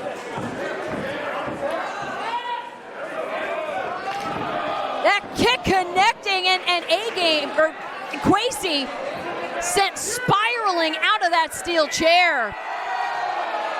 What is that? Could that be is that a loaded glove? Oh no, that is a glove with tax on it. Oh, that is not gonna be pretty if that connects with its designated target, which if Leary has his way, it's gonna be Kwesi. Oh, wait a second, kick to the jaw. And Kwesi finds a glove of his own. Oh no. It's like fans knew. Oh! Straight to the chest of Leary, and that sends Leary out on the mat. Kwesi now setting up that steel chair in the corner. Logan Black entering the ring with a double chop to the throat. Got him good. You can hear Kwesi coughing, trying to regain air as Logan Black is equipping himself with a different article of clothing, not a glove, but am I seeing a coconut bra? Hold on. With tax. Yep. Definitely can't miss fashion accessory of the summer. And trying to send Kwesi face first into them. Kwesi was trying to keep that separation. But wait a second, Leary sending Kwesi into the corner. And Logan Black whoa, able to dodge. And Kwesi doubling over Leary. Oh no. Whip reversed. Puts on the brakes. And no. Oh, that connection.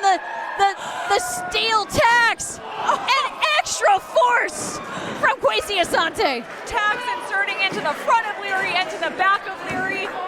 And who knows if they were on the inside that maybe Logan Black got some pain on that too. And A-Game with a floaty, with a clamshell. All right, getting that extra momentum. And you see it made it more aerodynamic to drive that knee strike. Impressive. Looking around the heels, connecting. And looking for the bun spliff. As A-Game and Kwesi firing on all cylinders, all of that pent-up aggression, the cover from A-Game, and Logan Black finding an escape.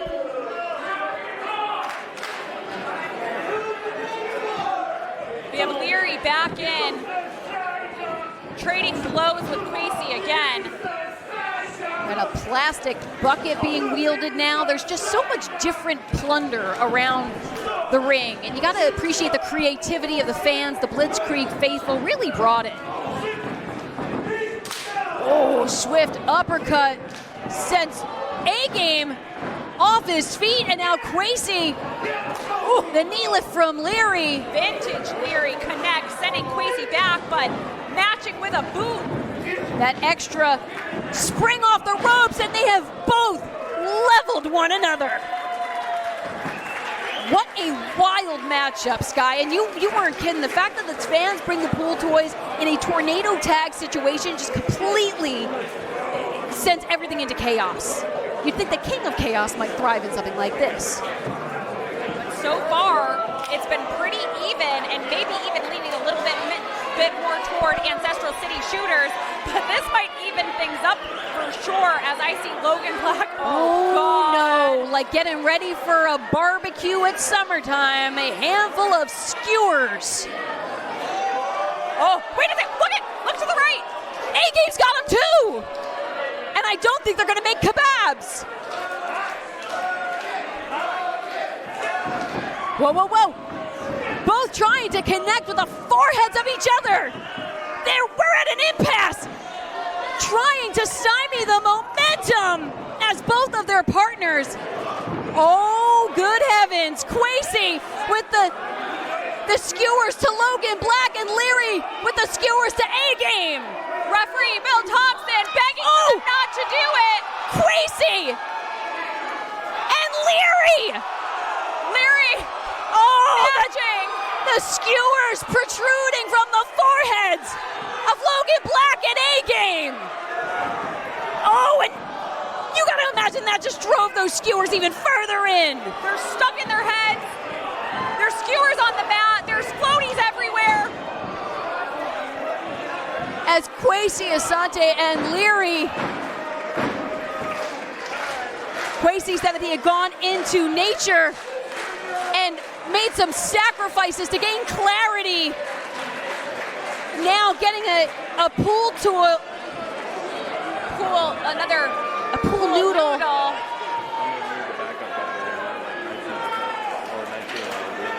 Kwesi really surveying this situation. Kwesi standing tall. Logan Black trying to get to his feet. Leary trying to get to his feet. It looks like Leary crawling over to his tag team partner, Logan Black, whose blood pouring out of his forehead. Oh, able to dodge his Kwesi. Oh, but now the noodles are flying. We saw a pool cue fight. We're seeing a pool noodle fight. These two hate each other, throwing everything they can at them, at the other.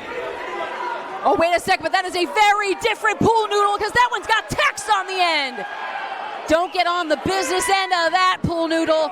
Dodges that cue and the text. Got him right to the back. Oh, no. The pool cue, that is, wait a second, looking for a Russian leg sweep. The extra added pressure of the pool cue against the throat of Leary. This is absolutely nuts. Absolute pandemonium, and no, we couldn't agree more.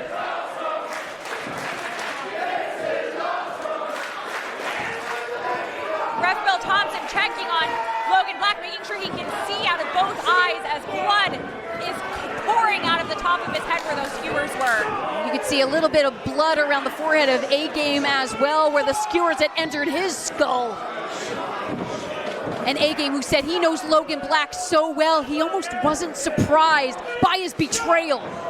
Logan Black had taught them to do anything and everything to get ahead.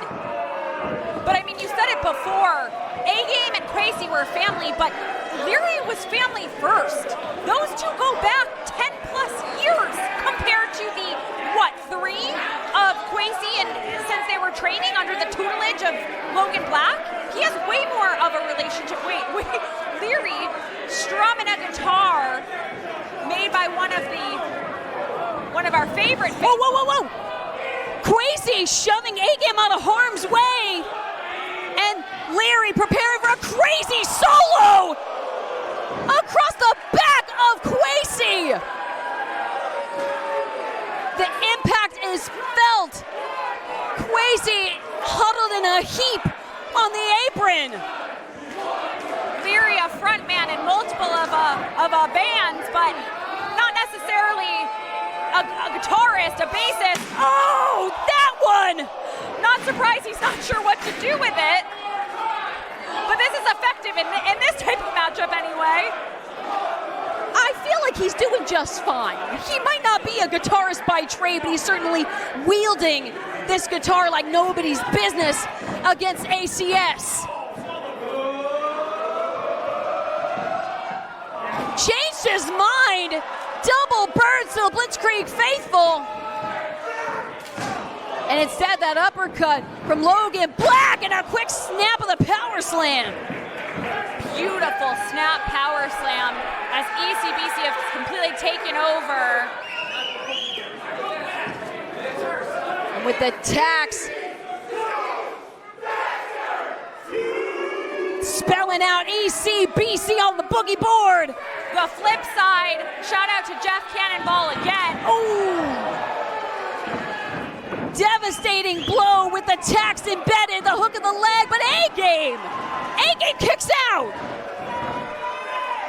Looks like it took absolutely everything as his body is writhing on the floor, on the mat. Yeah, you can't believe it either. Just writhing in pain is A-Game as Logan Black and Leary seem to not know what to make of it. What else is it gonna take? What do they have to do? Oh wait, Kwesi dragging Leary out to ringside, spiraling through with that kick.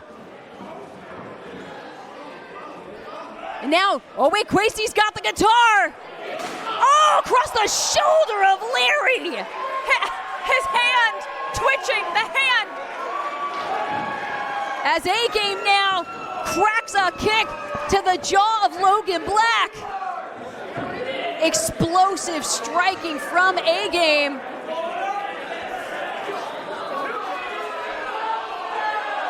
Oh, wait a second. An inflatable pool toy full of tacks glittering on the mat. I really thought we saw enough tacks in these weapons. Never enough. Now taking Logan Black. Oh. Wait opting to not use their body as weapons, but to grab actual weapons. It's a very sound strategy rather than sacrifice themselves and risk potential harm. Instead, the ECBC, Jeff Cannonball boogie board and the... Wait. Oh, now? Now? We're pulling the family card? Okay. You could see the look of conflict a little on the face of Kwesi, but A-Game is resolute. How dare? I mean, throwing around, he's claiming familia here. Oh, jeez! Straight to the face! With the tax of that boogie board. Looks like Ancestral City Shooters did not want to. Oh, stomping the hand into the pile of tacks. And A-Game driving the knee. The look of horror on the face of these fans as Kwesi drops Logan Black, a double cover from ACS. Leary reaching up, but he can't make it.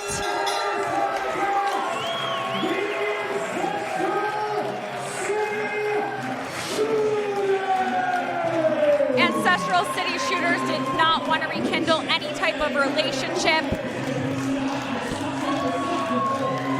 As A-Game and Kwesi standing tall in this Fans Bring the Pool Toys tag team bout, ACS have really proven their point against East Coast Bastard Crew.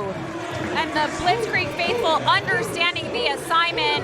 I've never seen such violence in a Fans Bring the Pool Toys match. They really brought the toys equipped with all the hardware, right? All the tacks, all the anything to inflict additional pain, knowing that this was a grudge match between these two teams. And they made use of those toys. As we can see, blood strewn about, skewers, tacks. I mean, this is a mess. Yeah, huge appreciation to the violent creativity of our Blitzkrieg faithful as East Coast Bastard Crew are left to, rebuild from here. ACS are standing tall, the winners at the 7th annual Blitzkrieg Luau Hashtag BP Luau on all of the socials. Tell us how you're enjoying everything so far. This has been such an incredible night of action, but as you can see in the ring, we've got a little bit of cleaning up to do before we commence the second half of the Luau. So we are going to take a very brief intermission. For Hot Scoop Skylar, I'm Alyssa Marino, and we will be back in just a few. See you soon.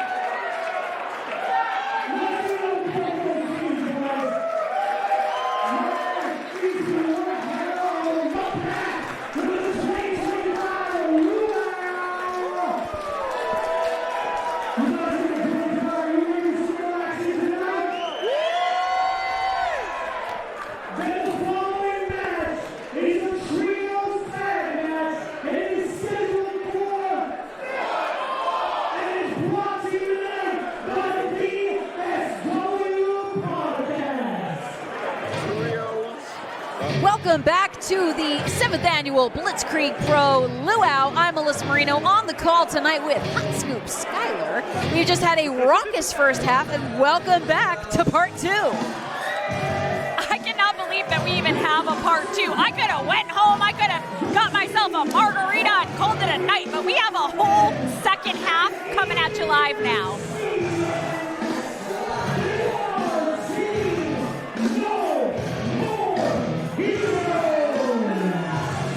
Even Stevens and Kirby Wackerman. Kirby Wackerman, who was once a fan favorite here at Blitzkrieg Pro, we have seen this attitude shift, said that good guys did not get ahead, and we've seen this development of no more heroes. It's really sad, too, and I don't know when I'm going to come to terms with it. I'm not used to seeing Kirby Wackerman being mean, being conniving, but it's more than that. He is a villainous leader of this despicable faction that will do whatever they possibly can to hurt those that are considered heroes, those that are beloved here at Blitzkrieg Pro. Because that's the thing, is that Kirby didn't just fall in line with a bad crew. Kirby has been the leader and the driving force behind No More Heroes, getting the best in the world, Steven Azure and Steven Somerset, on board with this mindset. And the Even Stevens, I have shouted from the rooftop for months to years on end that they are one of the most underrated tag teams on the independents, but aligning themselves with Kirby Wackerman and becoming more reprehensible is a choice, and it's an unfortunate one. It's disappointing. Certainly disappointing, but now we prepare to welcome Delta House. And this is a trios match, but there's only 2 of them.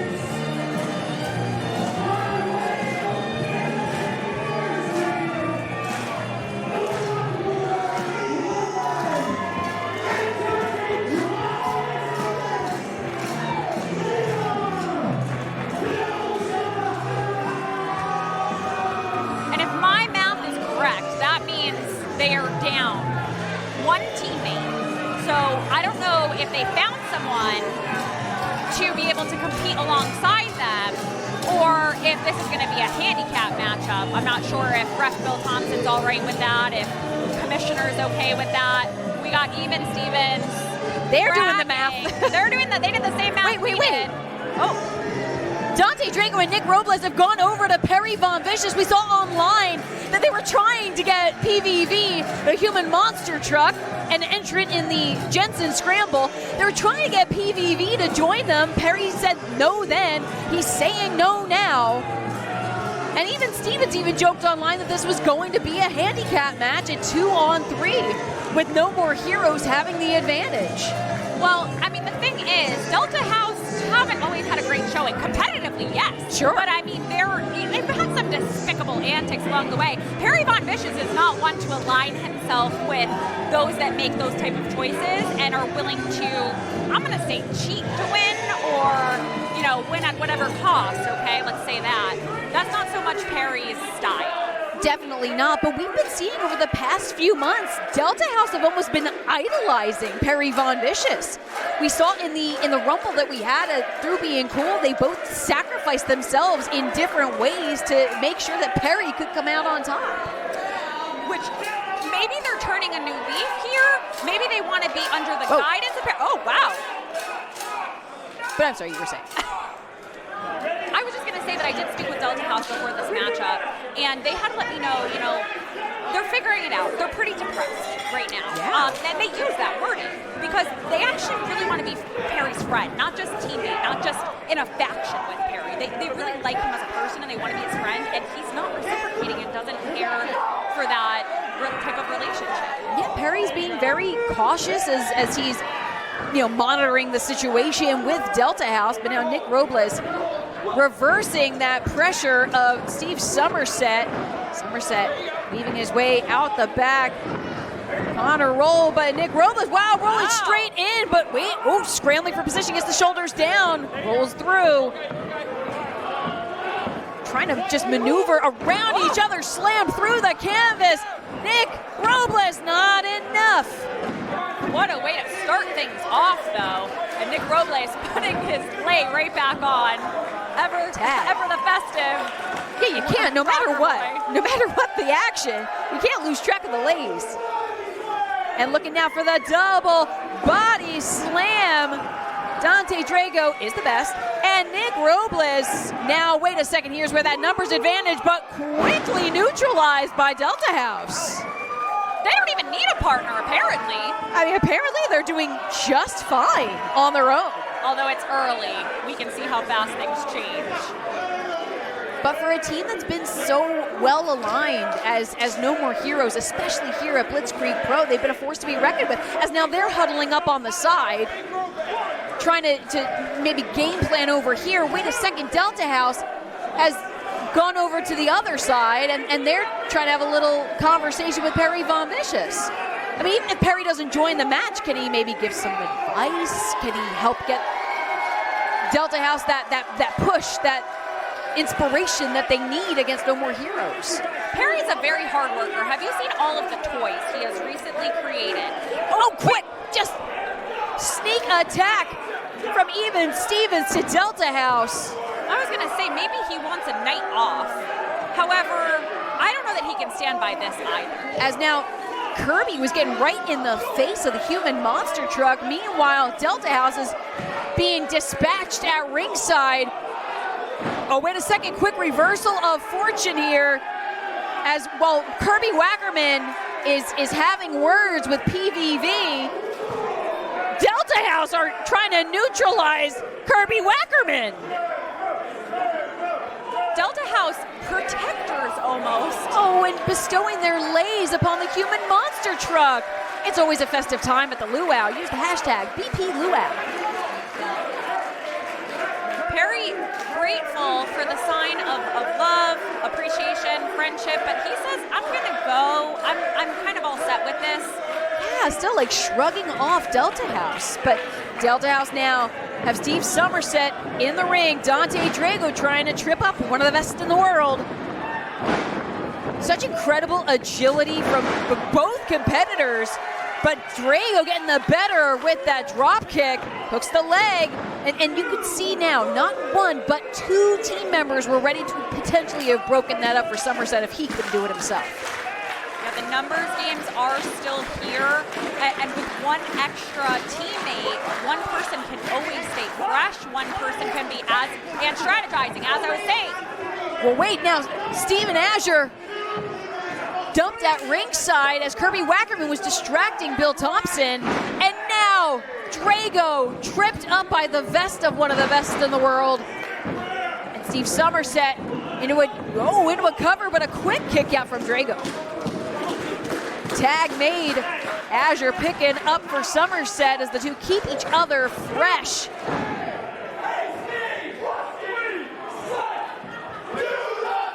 Oh, they're gonna do the thing! Taking Drago down! They did the thing! They did the thing. Now the cover from Azure. Drago showing such resilience under pressure. Ooh. Trying to play some mind games with Nick Robles. Bill Thompson keeping in his corner as now the tag is made to Kirby Wackerman. Bounding with a Russian leg sweep, assisted with the headbutt. You can see the shoulder of Dante. Drago in pain. Could have made it harder to kick out, but Drago found a way. Kirby Wackerman with that nice deep cover. And if you notice, he also put his body weight using his hands, his forearms, onto the shoulders of Dante Drago, but still able to kick out. And of course, we know Kirby has that unstoppable steel dome. That head of Kirby Wackerman, a lethal weapon. Now Drago reversed by Wackerman and driven down with the use of the hair for extra leverage, driving that headbutt again. That rock-hard noggin. Driving the air out of the lungs of Drago, who's still trying to reach out to Nick Robles, who's tag team partner. Kirby working Drago down. He's able to get to his feet, but for how long? Ooh! Oh, jaw jacker. That might be the opening he needs. But not when Steve Somerset can take over so quickly. And now antagonizing Dante Drago. As Steve Somerset, and now has even words for Nick Robles. Oh yeah, talking all of that smack. Giving time though for Drago to get over and roll through and make the tag. Nick Robles now a full head of steam after seeing his tag team partner being damaged by both members of Even Stevens and Kirby Wackerman. Ooh. Springs up, the rocker boy is ready to go. The rocker boy rocking and rolling, tossing. Oh, and a nice bridge. Like a bridge over troubled water, but not quite enough to keep Steve Somerset down. Rallying the Blitzkrieg faithful, but a distraction momentarily from Kirby Wackerman allows Steve Somerset to get the kick. Took his eyes off the prize. Enough to stun Robles, and here comes Azure. Looking for Steven Flo. Hooks the leg to Steven Azure and Dante Drago. Not a moment too soon. Able to break up the pin and keep Delta House in this contest. Well, now taking the boots to Dante Drago. Bill Thompson trying to get referee Bill Thompson. Ooh.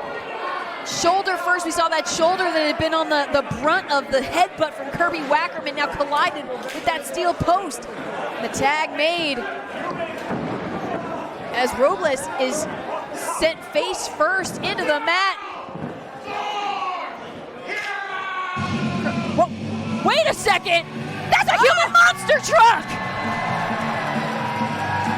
If there's one thing that Perry Von Vicious can't abide, it's a bully. And with that battle cry of no more heroes, here comes Perry Von Vicious. He's in the match! And Nick Robles now with a high kick connecting, wipes out Kirby Wackerman. Perry Von Vicious.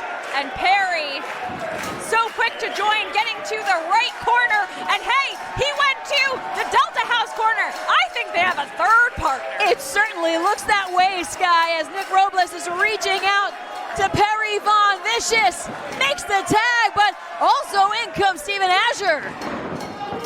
Squaring up with that forearm. And a huge body splash. Thompson back with a backdrop driver. Absolutely beautiful. Shades of his time in Japan, and a big boot to Somerset. Now Perry Von Vicious keeping a foot on the gas here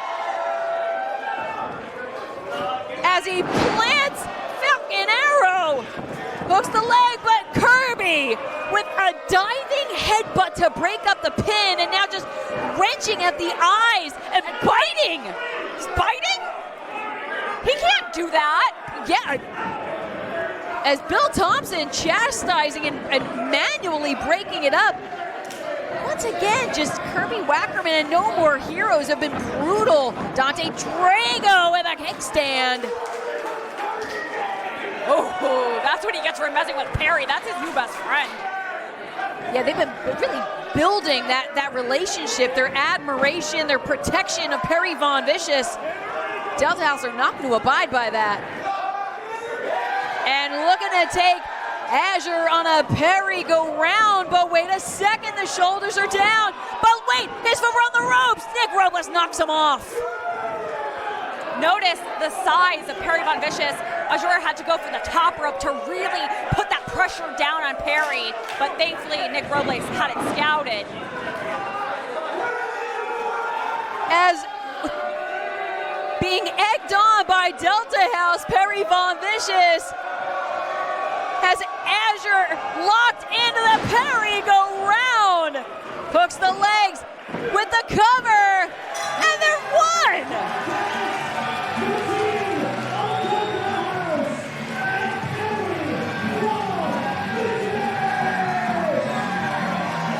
You love to see the camaraderie that, although reluctant, the joining of Perry Von Vicious on the side of Delta House coming to the aid when he saw they were in trouble. Well, just because I'm a girlie that likes a lot of clarity and I like people to tell me how it is, Alyssa, I am curious though, did Perry just jump in because he's sick of bullies and sick of No More Heroes and didn't want to leave them empty-handed? Or does he want to, I think we might find out, does he want to be friends with them? Does he want to be a team with Delta House? Oh, instead goes in for the hug! A good time moment here at the Blitzkrieg Luau! The clarity I needed! The clarity I wanted! Nick Robles just like launched himself into the arms of Perry Von Vicious as the three stand tall, victorious in this trios bout. And while a lot of roads meet and come to an end at the Luau is also a place for new beginnings. It really is something you absolutely love to see. What the hell is that? That looks like Candyman, but like a Bizarro version. He just wiped out Perry Von Vicious. That looks like a can demon. The can demon is making a statement here against Delta House and Perry Von Vicious. That is shocking and terrifying, Sky. I'm literally shaking, Alyssa. What are we witnessing right now? What has happened? As a Candyman essentially rising from the dead, seemingly can demon. Oh, no, and now rose instead. Ooh! Just clobbering Dante Drago. Almost taking his head off and working along with No More Heroes. God, just devastating to Nick Robles as well. You said you liked clarity. I could have gone without this kind. Very clear alignment of this can demon with No More Heroes.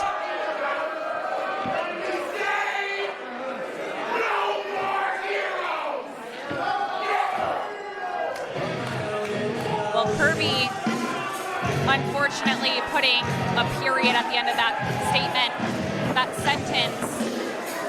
I guess this can demon is aligning himself with No More Heroes.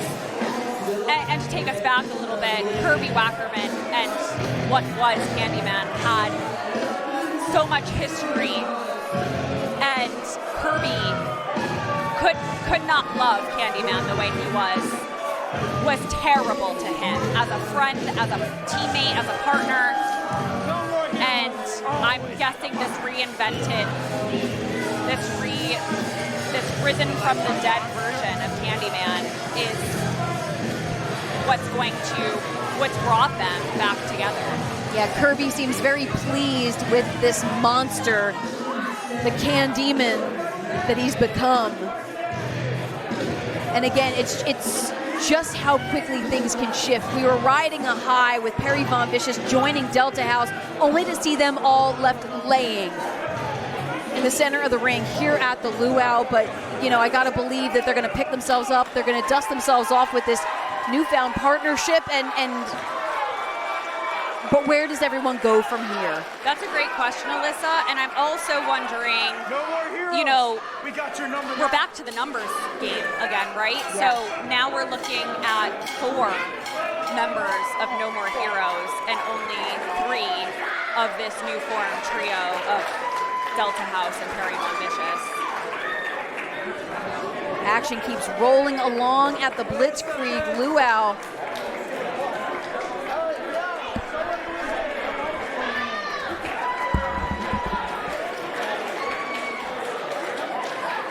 As we are going to take it back into the ring with Big Phil. I have someone here who would like to say something. Big round of applause for Hot Scoop Skylar, my broadcast partner. Hello, Blitzkrieg faithful. It is so great to be talking to y'all again. And I mean, how amazing is this? Our 7th annual Blitzkrieg. I'm going to keep it super brief because we have so much more action coming for the rest of this amazing night, right? This like monumental night. But look around at all of you, right? What you guys do is always show up and you always show out. I'm seeing like almost every person, Hawaiian shirts, the pool toys that you brought tonight, right? Like you truly put yourselves all in the way that we try to do for you too. And so I'm just going to quickly bring up something that's really important to us. So you might have known that tonight we did, and we are doing a 50-50 raffle for Jeff Cannonball.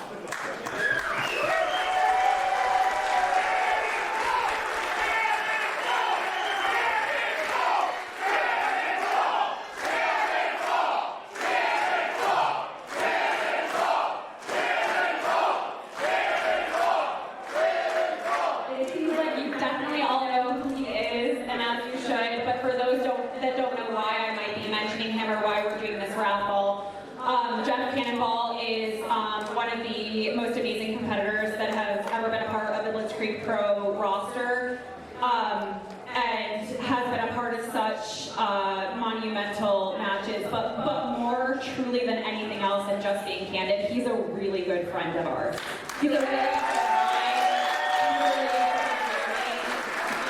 And he was recently diagnosed with ALS. And he has a very hard battle ahead of him. He has a beautiful baby boy Milo and the most gorgeous wife, Tara Calloway. And they have a big battle in front of them. And we want to make sure that we're showing our love, even if it's just through tweets online, right, or like posts online. But also tonight we have a chance to raise money for their family. And so it would mean the absolute world to me if the way y'all show up tonight for the Luau, if you can show up for him too.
Sponsored by the Grizzly Kid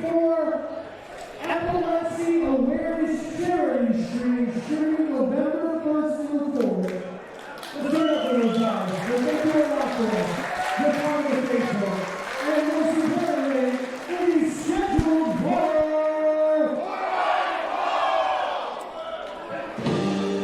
Well, Sky, no one could have said it better. We are all a family here at Blitzkrieg Pro. We send a lot of love to our family and to the family of Jeff Cannonball at home. Thinking of you all. Absolutely. There's a lot of love in this room. There's a lot of positive energy, and we're going to carry it through the rest of the night. We've got even more coming with this huge matchup, if I do say so myself.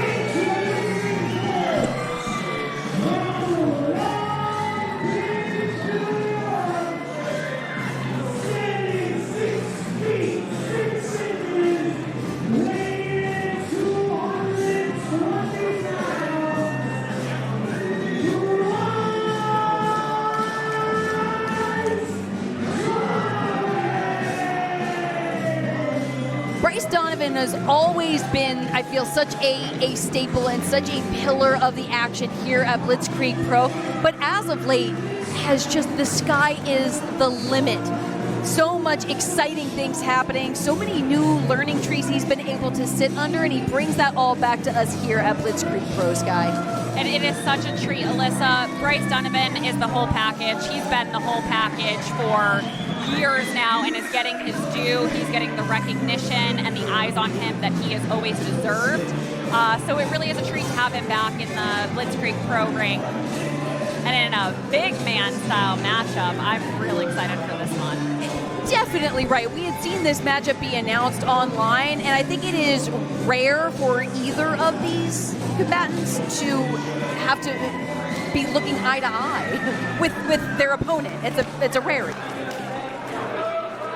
Lots of hard-hitting action, lots of just mass and size advantage, but a fairly equal playing field as far as the physicality. Yeah, absolutely. It's not often, I think, as you said, that either of these competitors look, up to.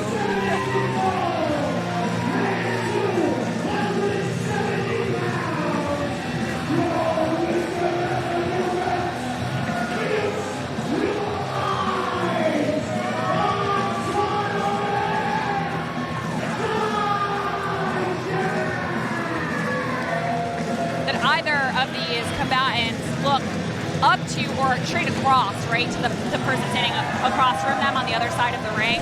They are used to having that massive size advantage. And they're pretty equal in stature, physicality, athleticism.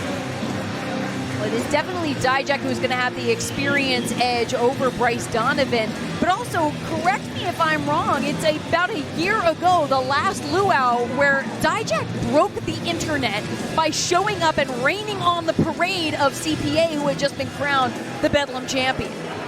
Oh, let us not forget, the very start of the Dijak hijack occurred that night.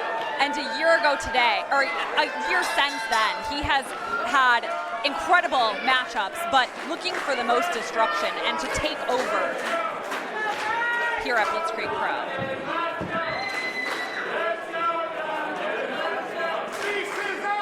Now, interesting, you say, let's go Donovan, let's go. Donovan Dijak or Bryce Donovan? Could go either way. Great point. As now, strong tie-up between these two, trying to test each other's mettle, basically a feeling out, see how you can gain the advantage. A bit more of the mass on the side of Dijak, but really eye to eye with Donovan. Bryce Donovan. Clean break. Oh, nope, I spoke too soon. But Bryce says, you can shove, I can shove too.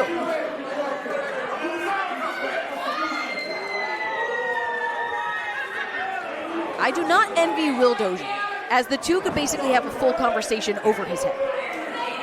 Yeah, he's got his work cut out for him tonight, referee Dozier. Two very big men, strong men. But also very agile, very athletic. Now Bryce grabbing the side headlock, putting the pressure on Dijak. But Dijak lifting Bryce off his feet. Not something that Bryce Donovan is used to happening in a match. I'm off. Clean break. Just kidding. Did he say clean break? Just kidding? Hilarious. But Bryce, I mean, maybe he shouldn't have said anything at all, because that gave Bryce time to catch that boot, that not clean break, and put a nice tight headlock on that Donovan Dijak is unable to get out of at the moment. And Bryce now, with that added leverage, he had dropped down to a knee to almost put a little extra pressure. But now with a handful, the ponytail of Donovan, Bryce off the ropes, but Dijak's not budging. Dijak now, wait a second, breaks that hold, does Bryce, and just slugging at Dijak. Dijak off the ropes.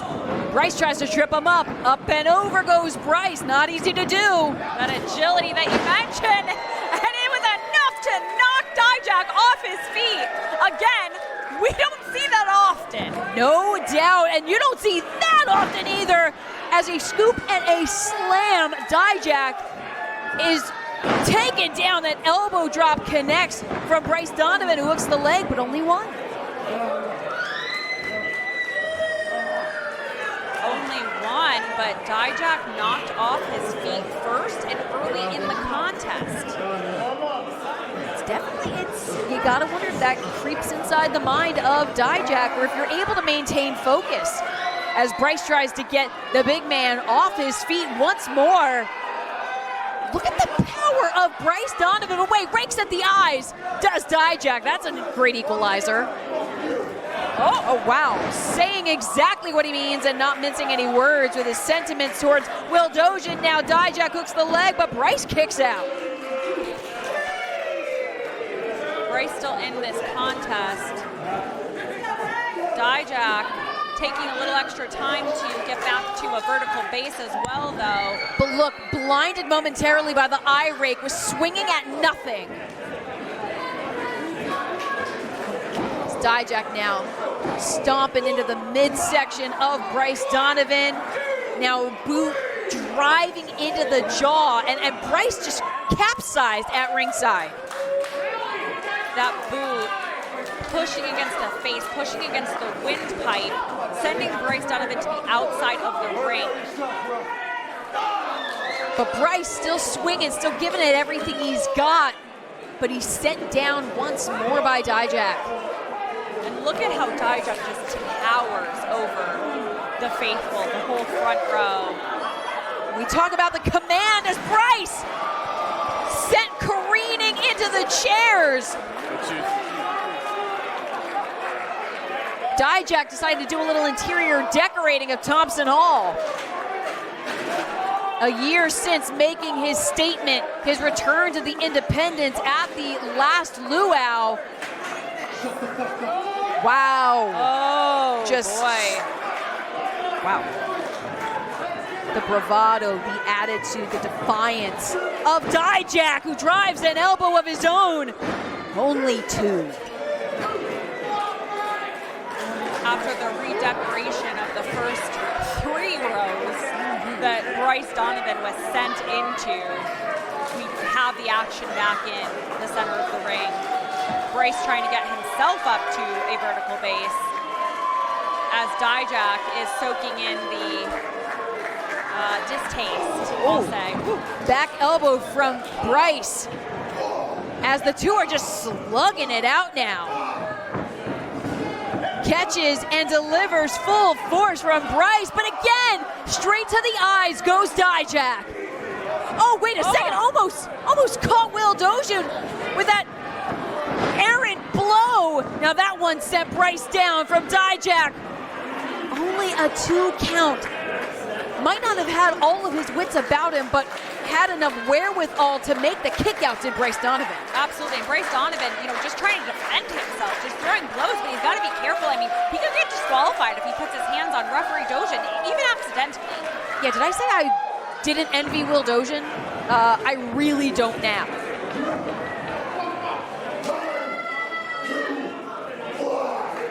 Wait a second, trying to send Bryce Donovan flying. Someone of the stature of Bryce Donovan and Donovan Dijak is still able to send him clear across the ring. Might not have been as far of a journey as he sent Sammy Diaz on it through being cool, but he still yucked Bryce Donovan. And Bryce Donovan gets the boots up to the midsection, doubles over Dijak. But Dijak now making Bryce pay for that offense, that glimmer of hope that we saw.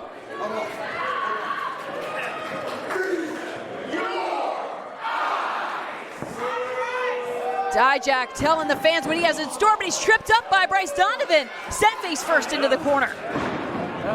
Bryce Donovan still with limited capacity and vision, trying to get himself some distance and space, right? That's smart. Give himself a little extra time. And who knows if he just went off of the vibrations of Donovan's footsteps. As he came barreling toward him, Bryce Donovan was able to evade. And Bryce Donovan, some big blows and stopped again by Dijak. Bryce hangs himself back on the ropes, and a low bridge sends Dijak to the outside. Bryce Donovan now surveying from the heights of the apron, but he's caught right in the clutches of the choke, but it's broken. And Bryce Donovan has got a choke slam of his own right to the apron on Dijak. Whew, that was a rough landing. And that could have been the differentiator, but can Bryce capitalize? As Bryce now crawling, using that top rope to get himself extra leverage. Not going for a cover, and instead Andy opting. Oh God. If Bryce, oh no, Bryce is in a dangerous place up on that top rope. Dijak giving him the thumbs down, but now turnabout, fair play. What's good for Dijak is good for Bryce. And now Dijak on the shoulders of Bryce Donovan. Look at this power. Sends him back. They almost clear touched the ceiling. They could have hit the chandelier. Only 2 for Bryce Donovan. Well scouted with that maneuver, drives back and straight into the cover, wasting no time, but Dijak still able to kick out. This matchup continues. Bryce Donovan using the ropes to get himself up and level, sturdy again so that he could use that strength to get Dijak off his feet. But so much damage has been done. You saw Bryce struggling to get Dijak up on his shoulders. Already a monumental task, but now able to barrel over the top rope. Oh my God, Bryce Donovan with a low drop kick. Oh my God! Dijak wiped out into the chairs. And we saw Bryce Donovan go into the third row. I think Donovan Dijak is all the way back in the 5th. Bryce Donovan almost looked like he slid into his. Dijak just went crashing through, as now Bryce Donovan doesn't waste time, dodges the blow, and the black hole slam. Will that be it? 2? Oh, kick out from Dijak. Dijak says, not so fast. And Bryce now just sent to re-strategize, to go back into the toolbox. That black hole slam could usually be it for him. But it's going to take that much more with a competitor of the size, the stature, the experience of Donovan Dijak. Correct. I mean, a large baseball slide of that momentum, of that velocity, could have taken out another competitor. A black hole slam certainly could have taken out another competitor, but this is Donovan Dijak, and he is, but in a bad way, passing by the throw. Wait a second now! Reversal from Dijak! And there's that agility you met. Oh, that kick right to the jaw. But a boot up from Donovan. Another for good measure. He ate the first one, took the second. Pulls through with a massive kick, falls into the cover. Only 2. How in the world? Where is Bryce Donovan finding the resilience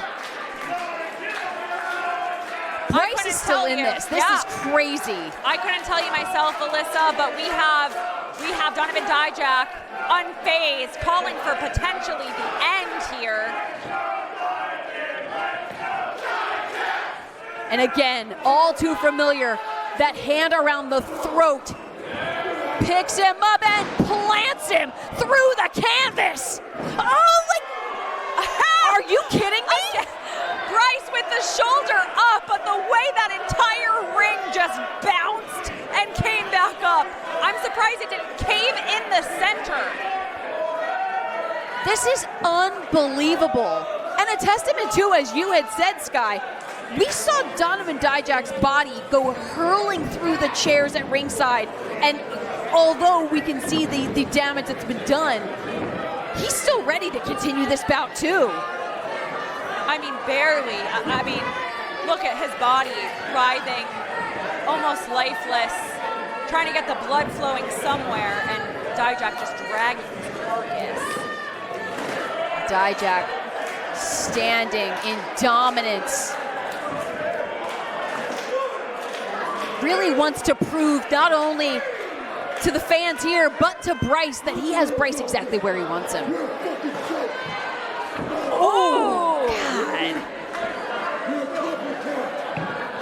Oh! I'm not trying to question Ref Dojan's. I mean, he's right there in the action, but those look very close to closed fists.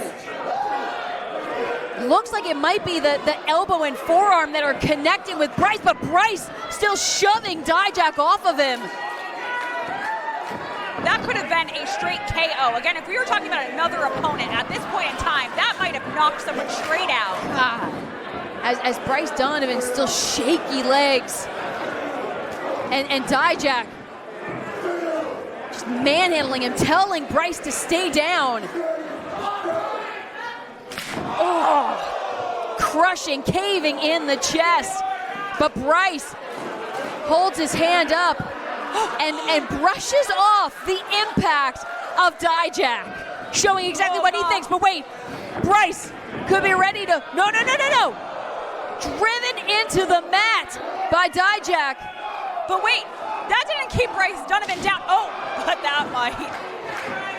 Yeah, there was almost this rapid breath of Bryce Donovan trying to get some air back into his lungs, trying to summon that energy. Oh my, Donovan Dijak is calling for referee Dojan to stop the match. He is begging for him to stop the match. But wait, no, Donovan was holding on to Dojan, telling him to keep it going. Dijak on the shoulders of Bryce Donovan, still trying, and driven down. Bryce Donovan hooks the leg, the cover, and the win! He got him!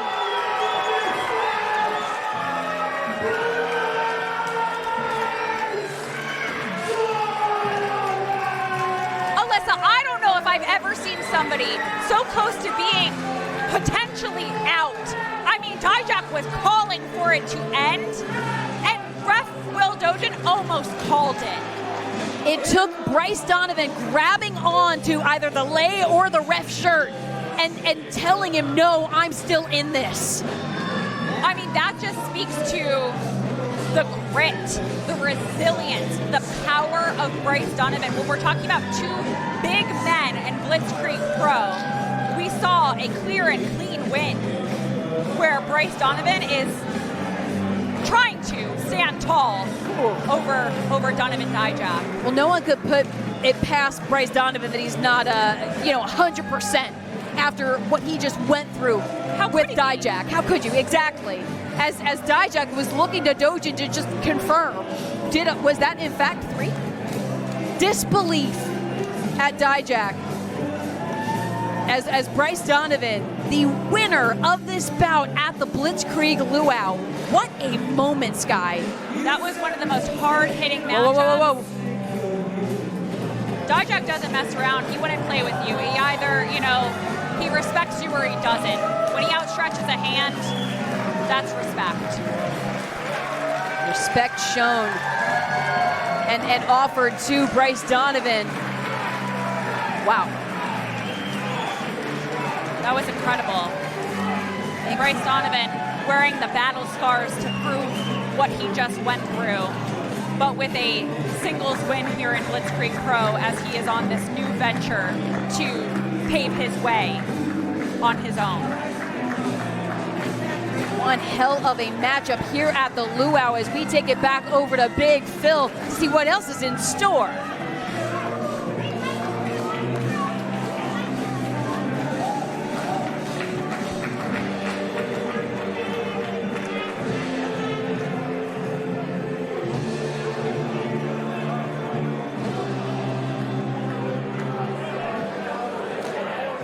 We're going to keep it going, Enfield.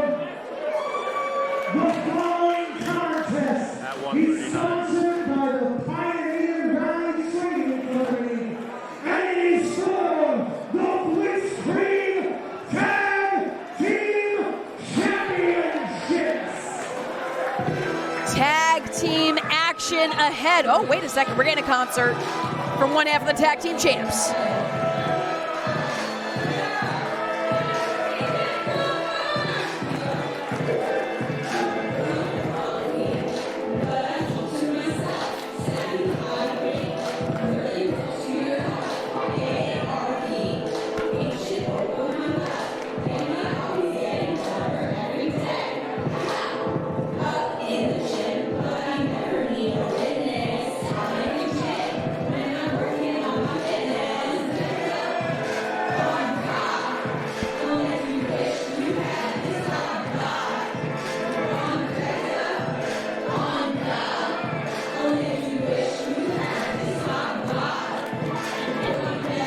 What? That's what.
On Becca, on, oh, I thought we were still going. I need oh.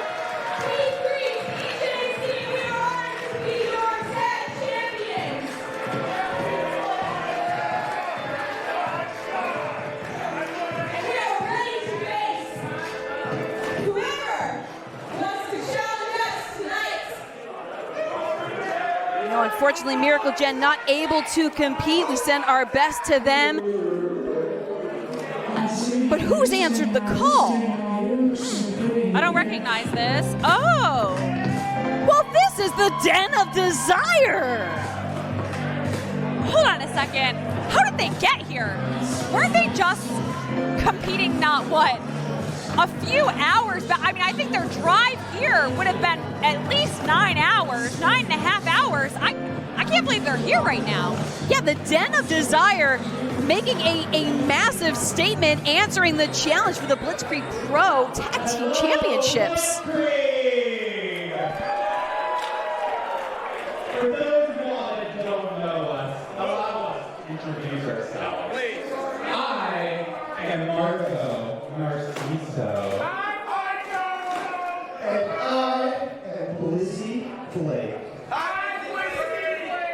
And together we are the Den of Desire. And I apologize in advance if you see a little crack on edge time, okay? You had to drive a long 9 inches I mean, Whoa. traffic just to get here. So, better have hope for our fitness, because we came here with one mission tonight, is to add those belts to our little sexy collection. Ooh, a sexy collection that until very recently was a 200 plus reign, the longest ever tag champs at 880 Wrestling. Yeah, no strangers to gold and being at the top of the tag team division. We have Den of Desire here making their debut at Blitzkrieg Pro. But I'll tell you, Alyssa, I've seen them in tag team contests, and this team is one to behold. Not only are they so fun to watch, I mean, they move as a well-oiled machine, and they are certainly a threat to our tag team division. They certainly are, and I gotta say, just from the overall vibe, from the way that they were welcomed by the Blitzkrieg faithful, it feels like a nice fit.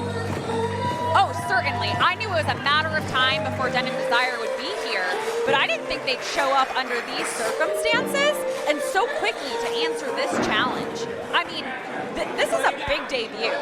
Let's take it to Phil to set the scene. Introducing first the challenge boys. Hailing from Purple Clouds in Pittsburgh, PA, borderline indecent Marco Narciso, and the cannabis Casanova, Blizzy Blake, the 10 of Desire.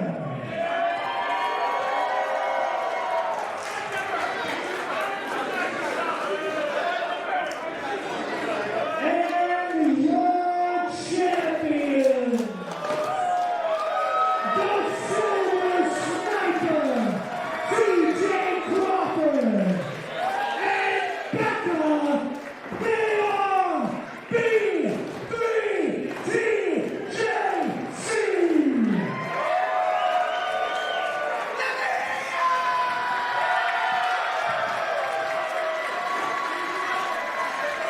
B3TJC, who we saw form here at Blitzkrieg after facing each other and earning that respect. This is going into now their second defense.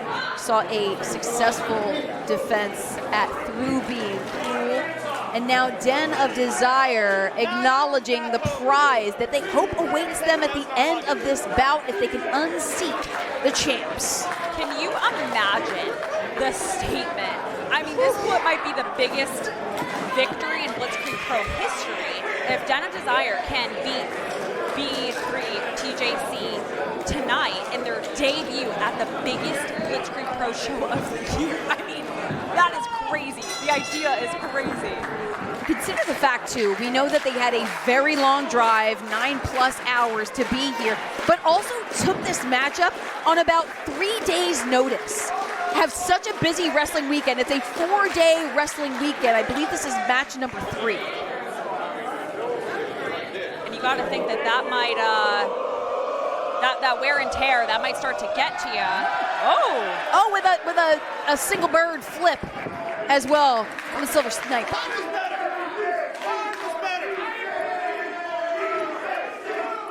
But if we're going to have that conversation, we might have that conversation with TJ Crawford as well, because TJ Crawford is booked and busy and wrestling all over the place, and that adds to the wear and tear.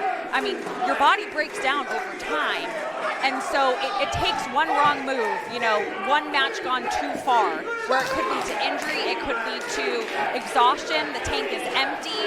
You just never know. No doubt about that. Each and every time these wrestlers put it all on the line. Nothing but respect. As now Blizzy Blake getting that wrist control of the Silver Sniper, able to quickly shift and reverse it around. Takes it into a bridge, swift kick to Blake, deep arm drag, and now Silver Sniper TJ Crawford in control with pressure on the shoulder. And making it look easy as he always does, smooth like butter. Yeah, he is so, his movements are so fluid, they seem effortless, but with a fistful of hair, Blake evening the playing field, weaving around with an arm drag of his own. Quick kick to the midsection, dodge, bypass, Almost tripped up, but rolls through it, does TJ Crawford. We know how lethal, how surgically precise his kicks are. And the chops to boot. Absolutely. Oh, make it two. Knocking Blizzy Blake off of his feet.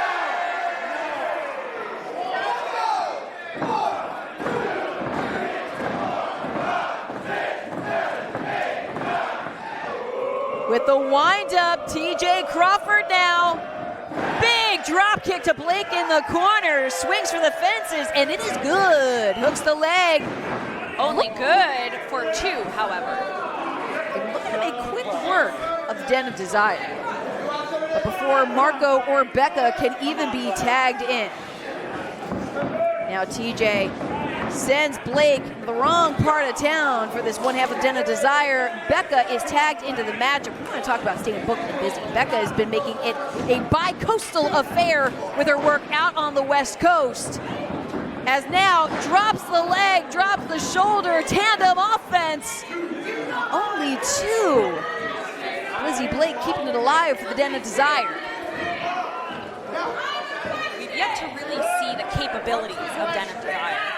So I'm interested to see if Blizzy Blake can get on the other end of things, but... Yeah, we might not get to if the tag champs keep at it the way they are, but Becca now with words for borderline indecent Marco Narciso.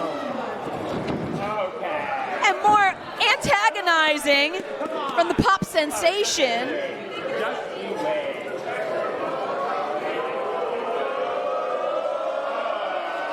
Picture perfect pose, and a big old boot drives into the face of Blizzy Blake. Now picking it up right where Becca left off. The two are doing a seamless job of keeping each other fresh. This has been all B3 TJC as Becca plants Blizzy Blake. Cover. Only two for Becca. Now wrenching Blake back up to his feet, but he's getting some shots into the midsection of the pop sensation with a Hell of a World Tour planned ahead as now Marco tagged into the match. First time seeing Marco. Driving that elbow, a little bit of extra pressure, crawls into position. Wow, used as a launching pad. And now the cover, borderline indecent cover from Marco.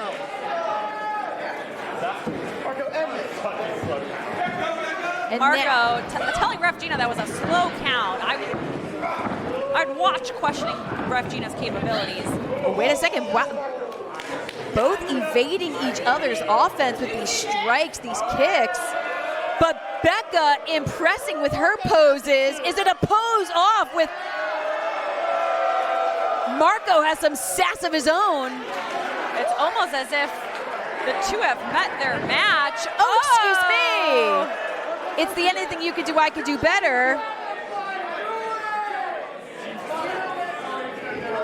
Hair flip. That was the bend and snap. That was good. That was a really good hair flip. But not the split, so. Well, wait a second, as these two are just.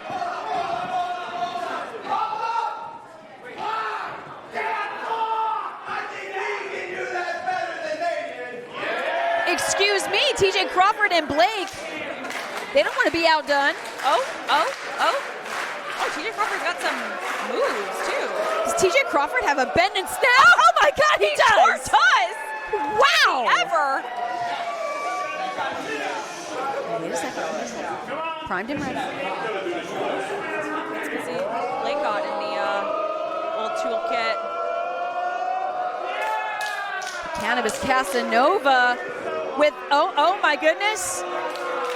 Oh, just kidding. Doesn't seem like he wants to play along.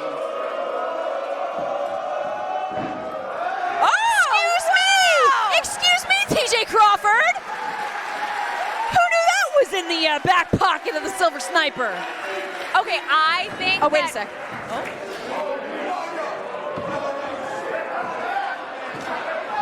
There's just too much. There's too much sass is happening. As now Becca and Marco again, like looking in the mirror, met their matches.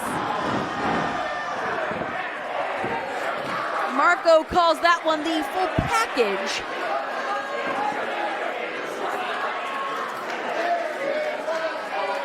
As now face to face the pop sensation and borderline indecent Marco Narciso. Maybe in tandem. Oh, wait a second. Becca, the shoulders are down. Quick kick out.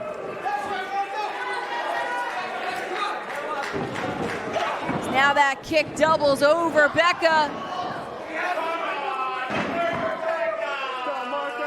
Oh no, now trying to get under the skin of the pop sensation. The tag made to Blizzy Blake. Ooh, an arm breaker and double knees from Blake, who hooks the leg, gets the shoulders down. TJ Crawford almost having to make the save. Becca able to kick out, but Blizzy Blake tagging Becca right back to their corner. Marco now dishes up and right into the backbreaker. Oh, with a stomp. Definitely not the kind of cover that's going to secure the win, but it's the kind of cover that exudes confidence and could be a mind game to one half of the Blitzkrieg tag champs. Oh, surely. I mean, that was a very sassy cover. Might be getting in the head of Becca. But Becca off the ropes, able to evade both maneuvers from Den of Desire, rolls over and makes the tag to TJ Crawford. Swift kicks from the Silver Sniper connect to both members of Den of Desire. Springing off into a double. Caught him. Serving up the offense to both Marco and Blake and lighting up a flurry. Little cherry on top for Marco Narciso. TJ Crawford throwing that clothesline. And face first goes Marco into the corner. Becca now driving her knees. And TJ picking up where Becca left off. And they are just stacking. Oh! Becca on the shoulders of TJ Crawford and thrown in like a weapon. The cover, but a quick kick out. That was a vehement kick out from Marco. Of course, I mean, Marco has to give everything that he has to this matchup if he wants to hold the titles at the end, if he wants to hold the gold. I mean, they're coming off of a recent tag team title loss, right? I mean, so this could kind of even things out and make it right as Becca's getting posted by Blizzy Blake. And now the Death O'Dill and the 420 splash. Oh my God, could this be it? Could we see new tag champs? Becca says no. With a strong drop kick, like a stomp to the back. With the body weight of all of Den of Desire, if Becca wasn't there, I mean, that could have been it. We could have seen new champs. Becca was just clocked by Blizzy Blake, dispatched out to the apron, side steps, and gets the knee driven right to the chest of the Cannabis Casanova. Becca now, ever the risk taker, willing to do whatever it takes with a stomp to Blake on the apron. And Marco now grabbing the pop star, ripping her out of the split, but Becca right back into it with a jaw jack. The agility, the flexibility, the speed of Becca, evading Marco, rolling through. Back bend evasion and a kick to the face.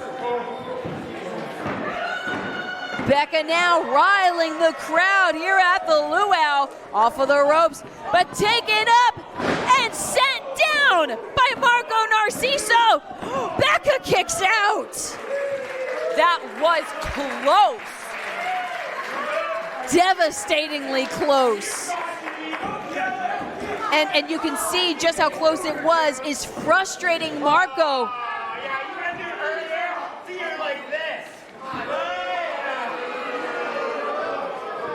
Who's attempting that full package again, but is stopped by TJ Crawford. Blake gets the boot up, and once now, Oh, drops the leg. Almost sending TJ Crawford clear out of the ring. I think if he hadn't gotten his lower body tangled up, we might have seen TJ end up at ringside. But what we are seeing is all combatants are down. Nobody has the advantage at this point in time. Who will be the first to get to their feet? Well, as Blake and TJ are crawling to their corners, Becca makes the tag to TJ and Marco.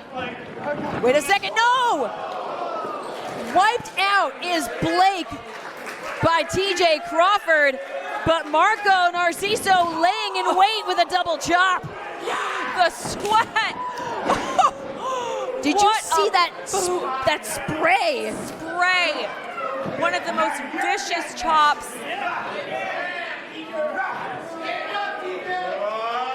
In position now.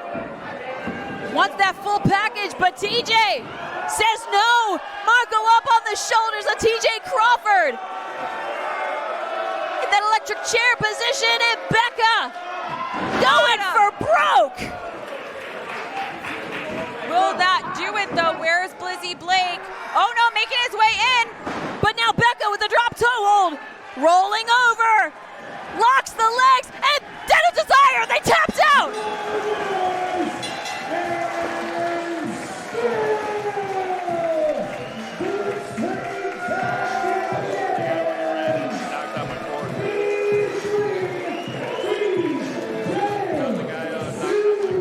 Well, a fantastic showing and an incredible debut from Den of Desire. I certainly hope that we see them again. But this is B3 TJC's second championship defense, and they are reigning supreme, appearing to be unstoppable. Definitely a strong victory here against Den of Desire, who you gotta respect stepping in at the last moment, answering this challenge. Definitely hope to see them again as they, oh wait a second, they're being beckoned to their feet by Becca. I think Becca and TJ can acknowledge the fight that Den of Desire brought tonight to the Luau.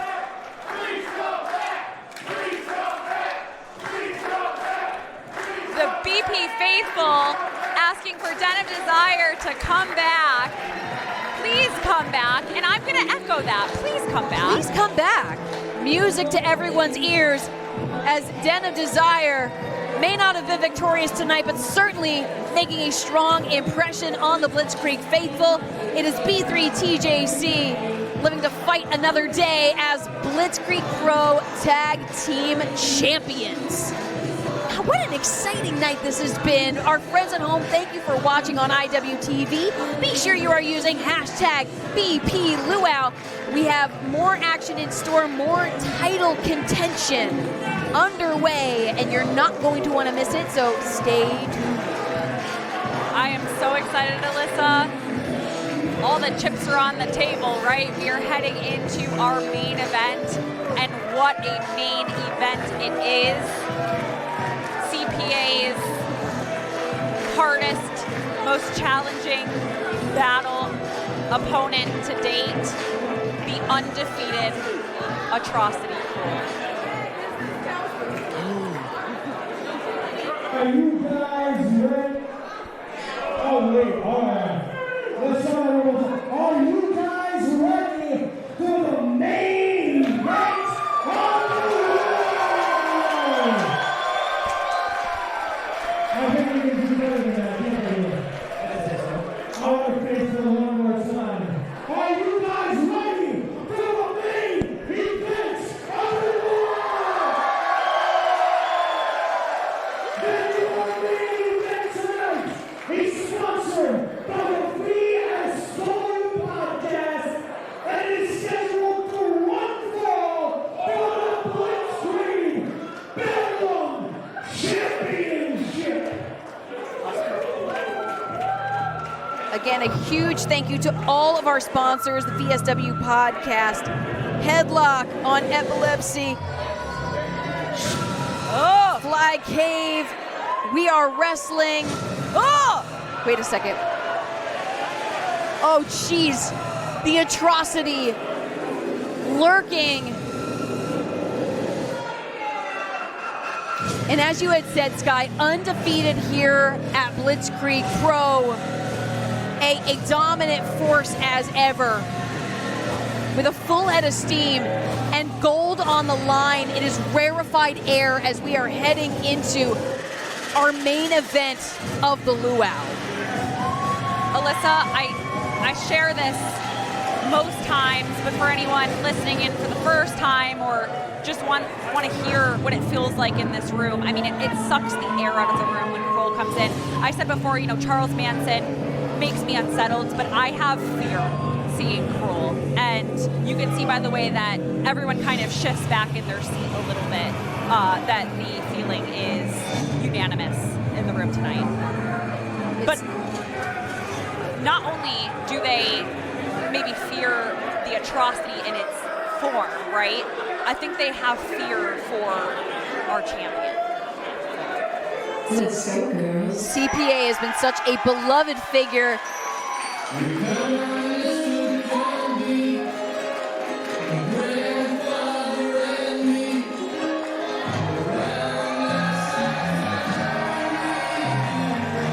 And there's just a different level of CPA at the Luau than CPA anywhere else. This is where he captured the Bedlam Championship, and we are 1 day short of a year with him holding that title.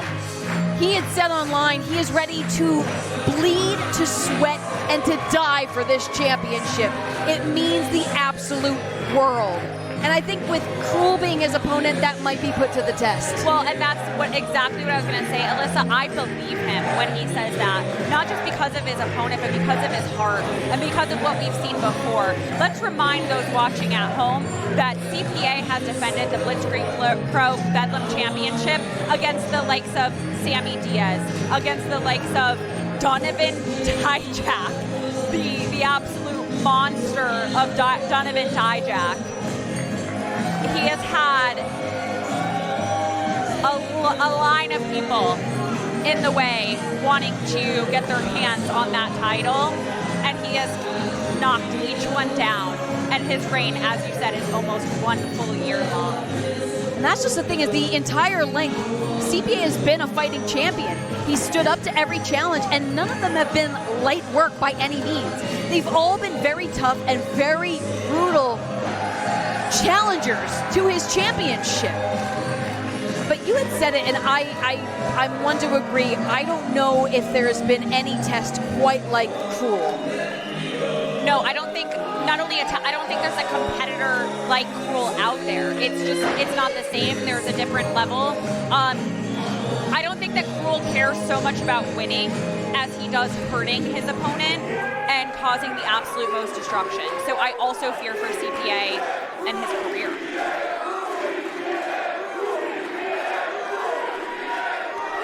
Let's hear it, Big Phil. First, the challenge. Standing nearly 7 feet tall. He weighs in over 300 pounds. He is the atrocity.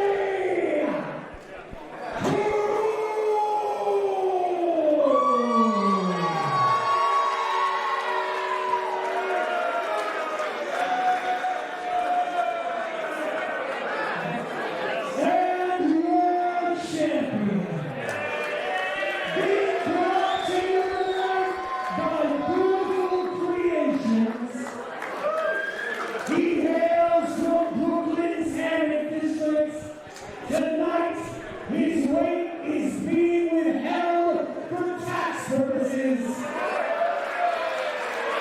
Defending tonight on his nearly 1 year reign. Ladies and gentlemen, your Blitzkrieg Bedlam champion, CPA!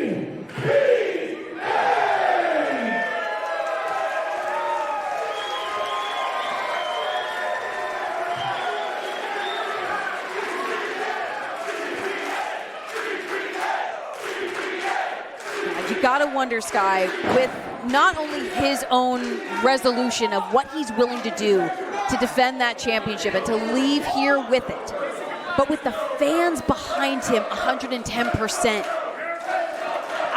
CPA could be feeling unstoppable, even in the face of a challenge like Krule.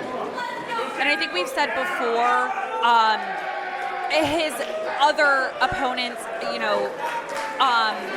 questioned whether or not CPA deserved the title, right? They definitely looked down on him in some way. I think it is without a doubt, without a question, that CPA's reign is one of the best reigns of all time, and he has solidified himself as a true fighting, defending champion and a force to be reckoned with. Look at the just zero fear, locking eyes, looking into the cold, undead, hollow eyes of Krule. And already we're taking off that outer layer. CPA is not messing around. Throws that button up right into the face of the atrocity and goes for the midsection. Ducks below. But able to block the vision of Krule, momentarily getting the advantage. But just that quickly, if you give Krule an inch, he's gonna take a mile. Dishes, oh wait a second, gets the boots up, creates that distance to CPA. Closes the distance with a single drop kick, but he's swatted away mid-flight by Krule. Wrenched and tossed into the ropes, able to dodge though. The big man hung up over that top rope, finds himself on the apron, and CPA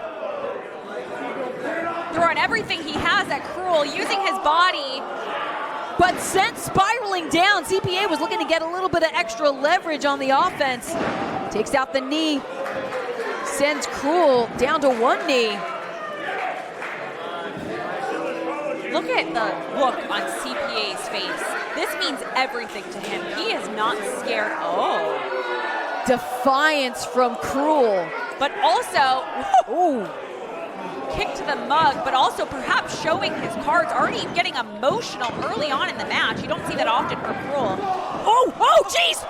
Onto the stage! The defending champion! Oh, I don't like where this is going. Krule, say it. Oh, I don't want him to come over here. You can actually feel a temperature change as Krule is getting too close for comfort to the stage area. And just towering. I mean, we're so close to him right now. If you can just imagine this sheer size. Ooh, straight to the midsection. Go CPA. Oh, wait a second, but slammed onto the hard wood of the stage here. I felt the vibrations in my feet. We're here on the stage. Referee Dojin's checking on CPA, but he's still in this, I guess. Has given Dojin enough of a sign that he can still compete, as now just kicked unceremoniously, collapses in a heap. And Krule is just so absolutely terrifying.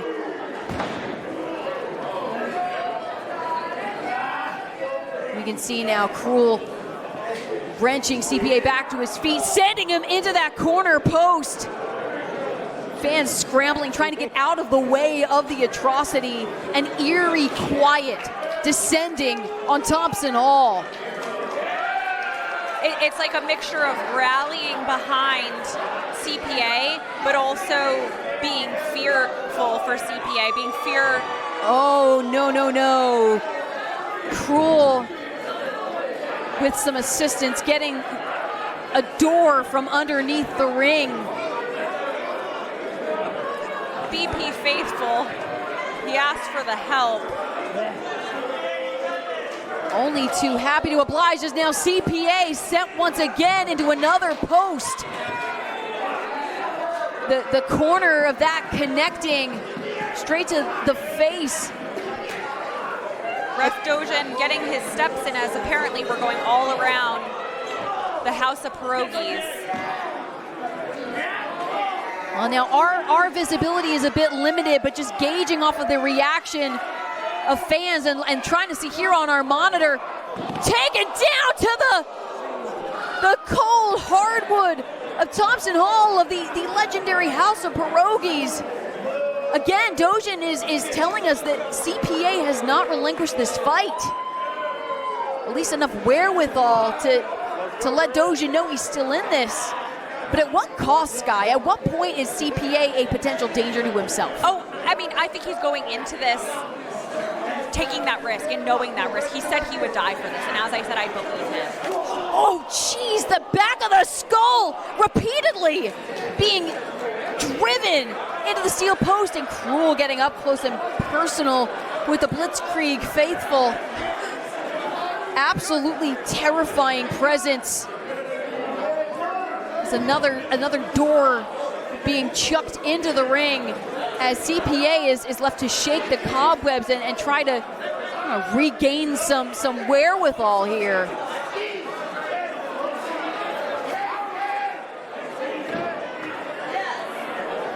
A lot of appreciation for the BP faithful, always willing to lend a hand as the steel chair collides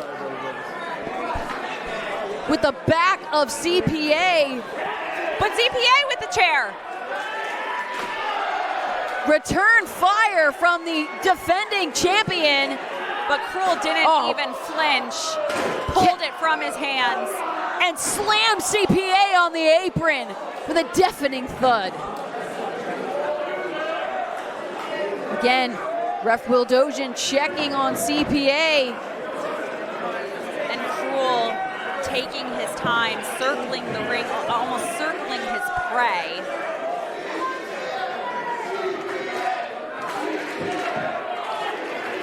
The danger that CPA is in, it's paling in comparison into his mind the danger that his championship is in. Now the cover from Krule, CPA kicks out. And CPA in such a bad way, I don't think he realized how close he was to the rope. He could have maybe just gotten his foot up on it, grabbed it, but right now he's just trying to stay in this.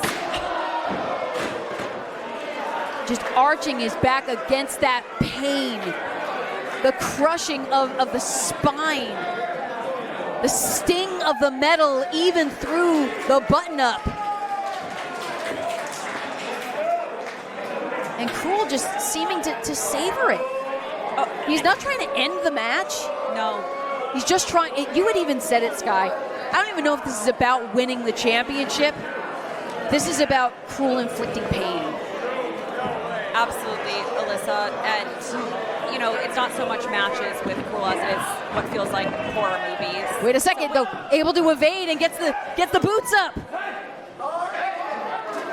Oh, wait a second. Thought he was going for a fake out, but Krule with the hands on the throat. Oh, jeez! That was a scary impact. A rough landing for the defending champ. And ref Dojin checking on him, but saying again that CPA is still in this. He wants to stay in this. But at what cost, Sky? We've seen this before, Alyssa, not in this same way, I don't think, but it takes so much to keep CPA down. The heart, the grit, nobody has it, nobody else on this entire roster the way CPA does. I mean, it speaks to why he's been Blitzkrieg Pro Bedlam champion for just under a year and why his reign has been so impactful here. The heart and soul of Blitzkrieg Pro is now setting these doors up. No, Krule has double stacked the doors. And you said it, I mean, CPA, the heart and soul of Blitzkrieg Pro versus someone who has no heart, has no soul. I mean, this really is the most opposite ends of the spectrum juxtaposition of two combatants that we have. Yeah, there were no bigger polar opposites between these two. As CPA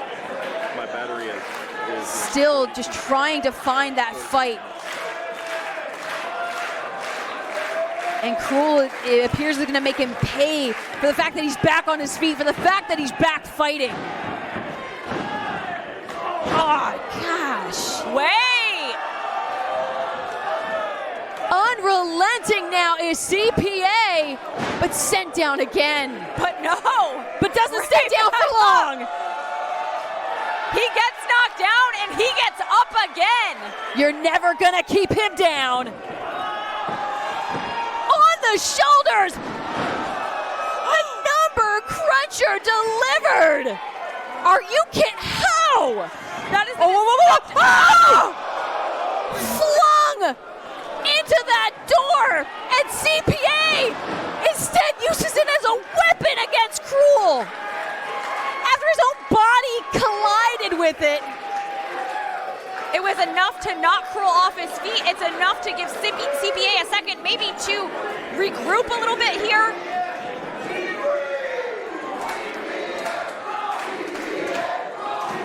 As CPA has brought himself valuable breathing time, but Krule already back on his feet, this monster of a man.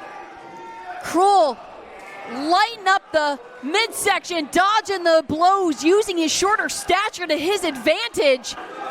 Able to get Krule in a corner, moving his massive body backwards. Whoa, but chucked into the corner. Big open palm strike from Krule. Whipped into the corner once more, up and over goes CPA. Catches Krule with a quick blow. Whoa. Repositions. CPA disoriented after everything that Krule has put him through, but able to land that missile drop kick. And again, trying to get Krule off of his feet, showing that strength, that power, the resilience. He's got Krule. But now, Krule finding a way, reverses and takes CPA once again, spiraling down to the mat, right into the cover. Krule, CPA says no. CPA with that vicious grip on the Bedlam Championship, that precious prize. And we're talking about the brutal beating that CPA is enduring, but let's not forget, he is holding his own, and Krule is bleeding from the top of his head based off what CPA is returning back to him as well. Oh, on the shoulder, CPA with a number cruncher. Is this where we see Krule's first defeat? No. And Krule right back up. Oh, that's gotta be exhausting. CPA delivers another. Is it enough to retain? Krule still a chilling sitting up, and no, that is the old clip on. Oh, and a chair right to the head. As now CPA, we've seen him use a chair like such to get into the ring, but now taking a seat to survey his opponent. Not often do you see Krule's opponents asking him to get back to his feet. Oh my God, CPA I think wanted to drive Krule into the chair, but it's CPA who sent into it. Krule now with the cover. Could it be new champ? No! You wonder what goes through the mind of Krule. Is there any frustration at the idea that CPA is still in this fight? Or is it just cold and calculated and figuring out what it takes to get the win?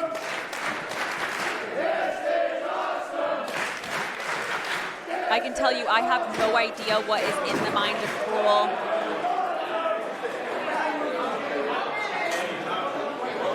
That misshapen chair now being used as a weapon. The impact of CPA's body contorted it.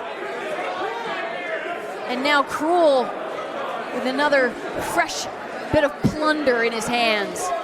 As if Krule's not dangerous enough. Right, let's hand him a weapon. So, oh gosh, going for the fresh chair.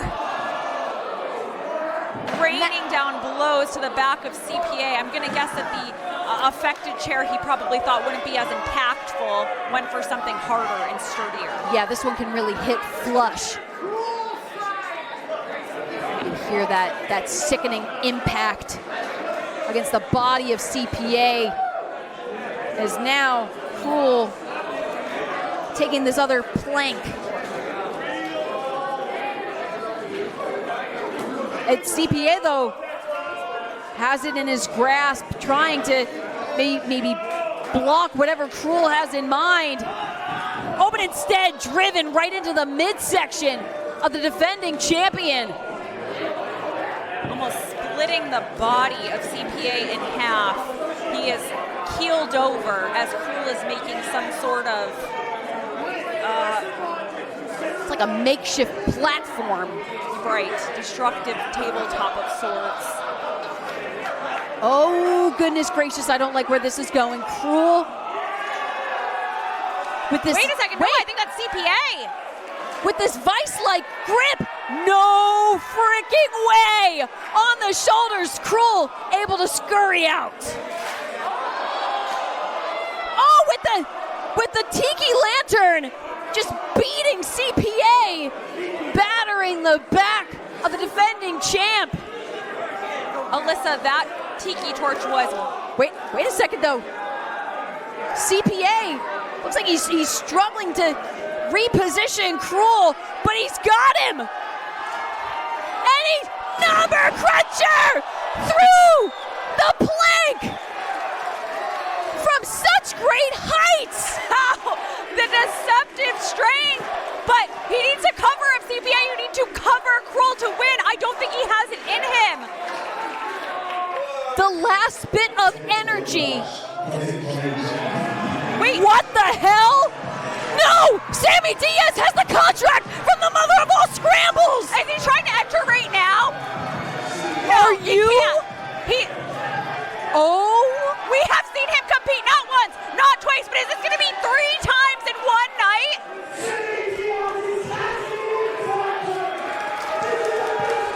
Sammy Diaz with the knee strike to CPA, who just gave it everything against Krule. Sammy Diaz! No. The top splash! Top 5 frog splash! Hooks the leg, Sammy Diaz! No! CPA kicks out! Nothing that CPA would like more than to have CPA have just wasted this opportunity with the contract from the Mother of All Scrambles. Krule, though, laying in wait. Got Sammy Diaz by the scruff of the neck. Whoa, whoa, whoa. Almost sent him into that door. CPA with the spear sends Krule through the door. Sammy Diaz, fresh. Can he capitalize? Oh, God. Oh, God. Oh, no, no, no. CPA. Oh, in the center of the ring. Like this. The new champ.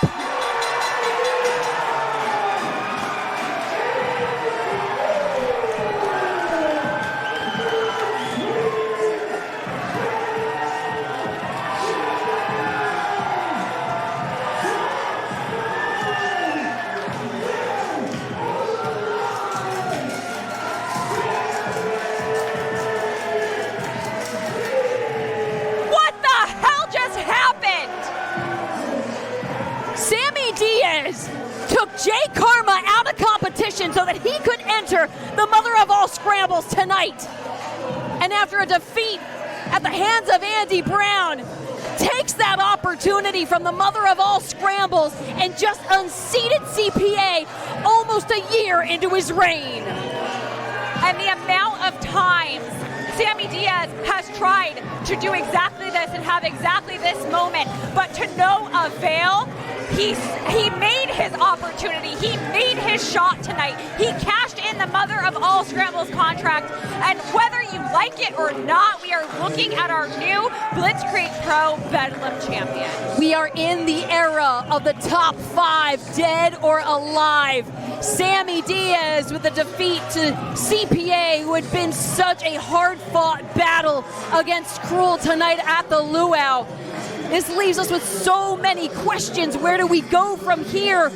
What will be Sammy Diaz's first defense? I mean, Krule Phil still remains undefeated. He was not pinned in this contest. There is that question. There is CPA. I'm assuming gonna want revenge. I mean, you saw the look on his face when it registered that Sammy Diaz was cashing in. He said, "You son of a bitch," and excuse my language, but that is how blindsided he was. Well, as Sammy Diaz heads to the back with that Bedlam Pro Championship, we want to thank you all for tuning in with us on IWTV. Be sure to catch us for Acting Up Sunday, August 10th. For Hot Scoop Skylar, I'm Alyssa Marino. And for Big Phil, we'll see you all soon. Bye.